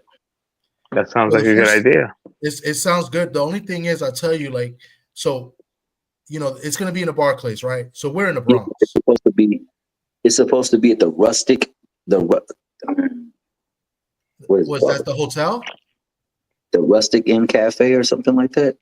Yeah, but does somebody have access to that? Yeah, it's a bar. Yeah, you gotta. So if somebody has access, that's the first thing. Like to make sure that they book it. You know, the venue, right? It's already booked. Oh, it's already booked. Yeah. Okay. Yeah, we can look into it. I mean, there's fighters all over that maybe want to do it, and maybe they want to, you know, show faces, something like that. I'll put you in contact with Jay Hardcore so we can discuss the particulars. And I know Sly got connections because he was talking about all the connections that he has. So hopefully we can get some people up in there just to give people a good time to come together and whatnot. Okay. Because we're gonna have like good itinerary and things to go down. I'll shoot that to you guys so you guys can discuss that. Yeah, definitely, yeah. And then I'll pass the word around and see who I can speak with as well. You know, so that sounds good, man. More than merit. That's what's up. So let me get out of here. Yeah, let me come up, man. No, absolutely, man. Every week, we this week we did no boxing. We went straight to football. So we try to mix it up. I don't want to be just talking about the same thing over and over every week in boxing. You know, no doubt. I mean, we love sports, bro. Yeah, absolutely. Get us through the worst of times at times, man. You know what I'm saying? We might be going through a major catastrophe. You know, sports will still be going on, and we'll find some solace in that little bit of time we spend on the television or at the stadium watching our teams play. Yep. You know, and one of the times where people can come together and despite differences and things like that and celebrate and root for one common goal, man. So yeah, I love it, man. But appreciate you guys, man. No, I appreciate Thank you. you. Thank you. So if only we could get Sock to come on more often and get us the hookups with these interviews, but he be dropping the ball, you know. So and that's what you was doing the last time we was talking. Because Sock came in late too. But that's what he does. He comes in late. He was late today too. I'm consistent. So. Yeah, but you give that good information, so that's all good, man. Hey, you two on the corners though, bro. Y'all got to take the damn Notre Dame stuff on, bro. That's our team, man. Let us rock. No, for that. Oh, Donnie just popped off too. Wow. Because of that, I wish DP was on here. I was gonna tell him, man, both of his dreams about to come crumbling down. Hey, Thomas Hill, man, you got to understand something. Listen to me real closely. With Notre Dame, it's all about this. Hold on. So we go to the ship, right? Yeah. Man, we going to the ship. We going to the ship. What? We going to the ship. What? We going to the ship. What? We going to the ship. What? We going to the ship. What? We going to the Hey, man, you know what? I'm gonna shoot nothing but congratulations to you guys too, man, because it was a phenomenal season, bro. I still believe, you know, that game, we just gave that game away to you guys like you gave about 7 or 8 other games away. But y'all did it, man. And shout out to Sarkisian, man. He got his team over there too, to the game right before it, man. So hey, man. Who you like in college? I'm a Trojan fan, bro. I just told you. USC, that's right. Okay. Yeah. Trojan fan. So you know, have a great time killing Platt. My daughter has. Okay, no doubt, Donnie. Enjoy. I hope she does well. I know she's been doing good things. Yeah, D boss, man. I already appreciate you, man. Best of luck to your team, man. But you know, I'm hoping they lose. As you should, as the rival should. Hey, I'm not mad at that. Okay, man. Hey, but man, fantastic job by the coach, man. Having them dudes prepared and ready to play, man. I got to give them nothing but that.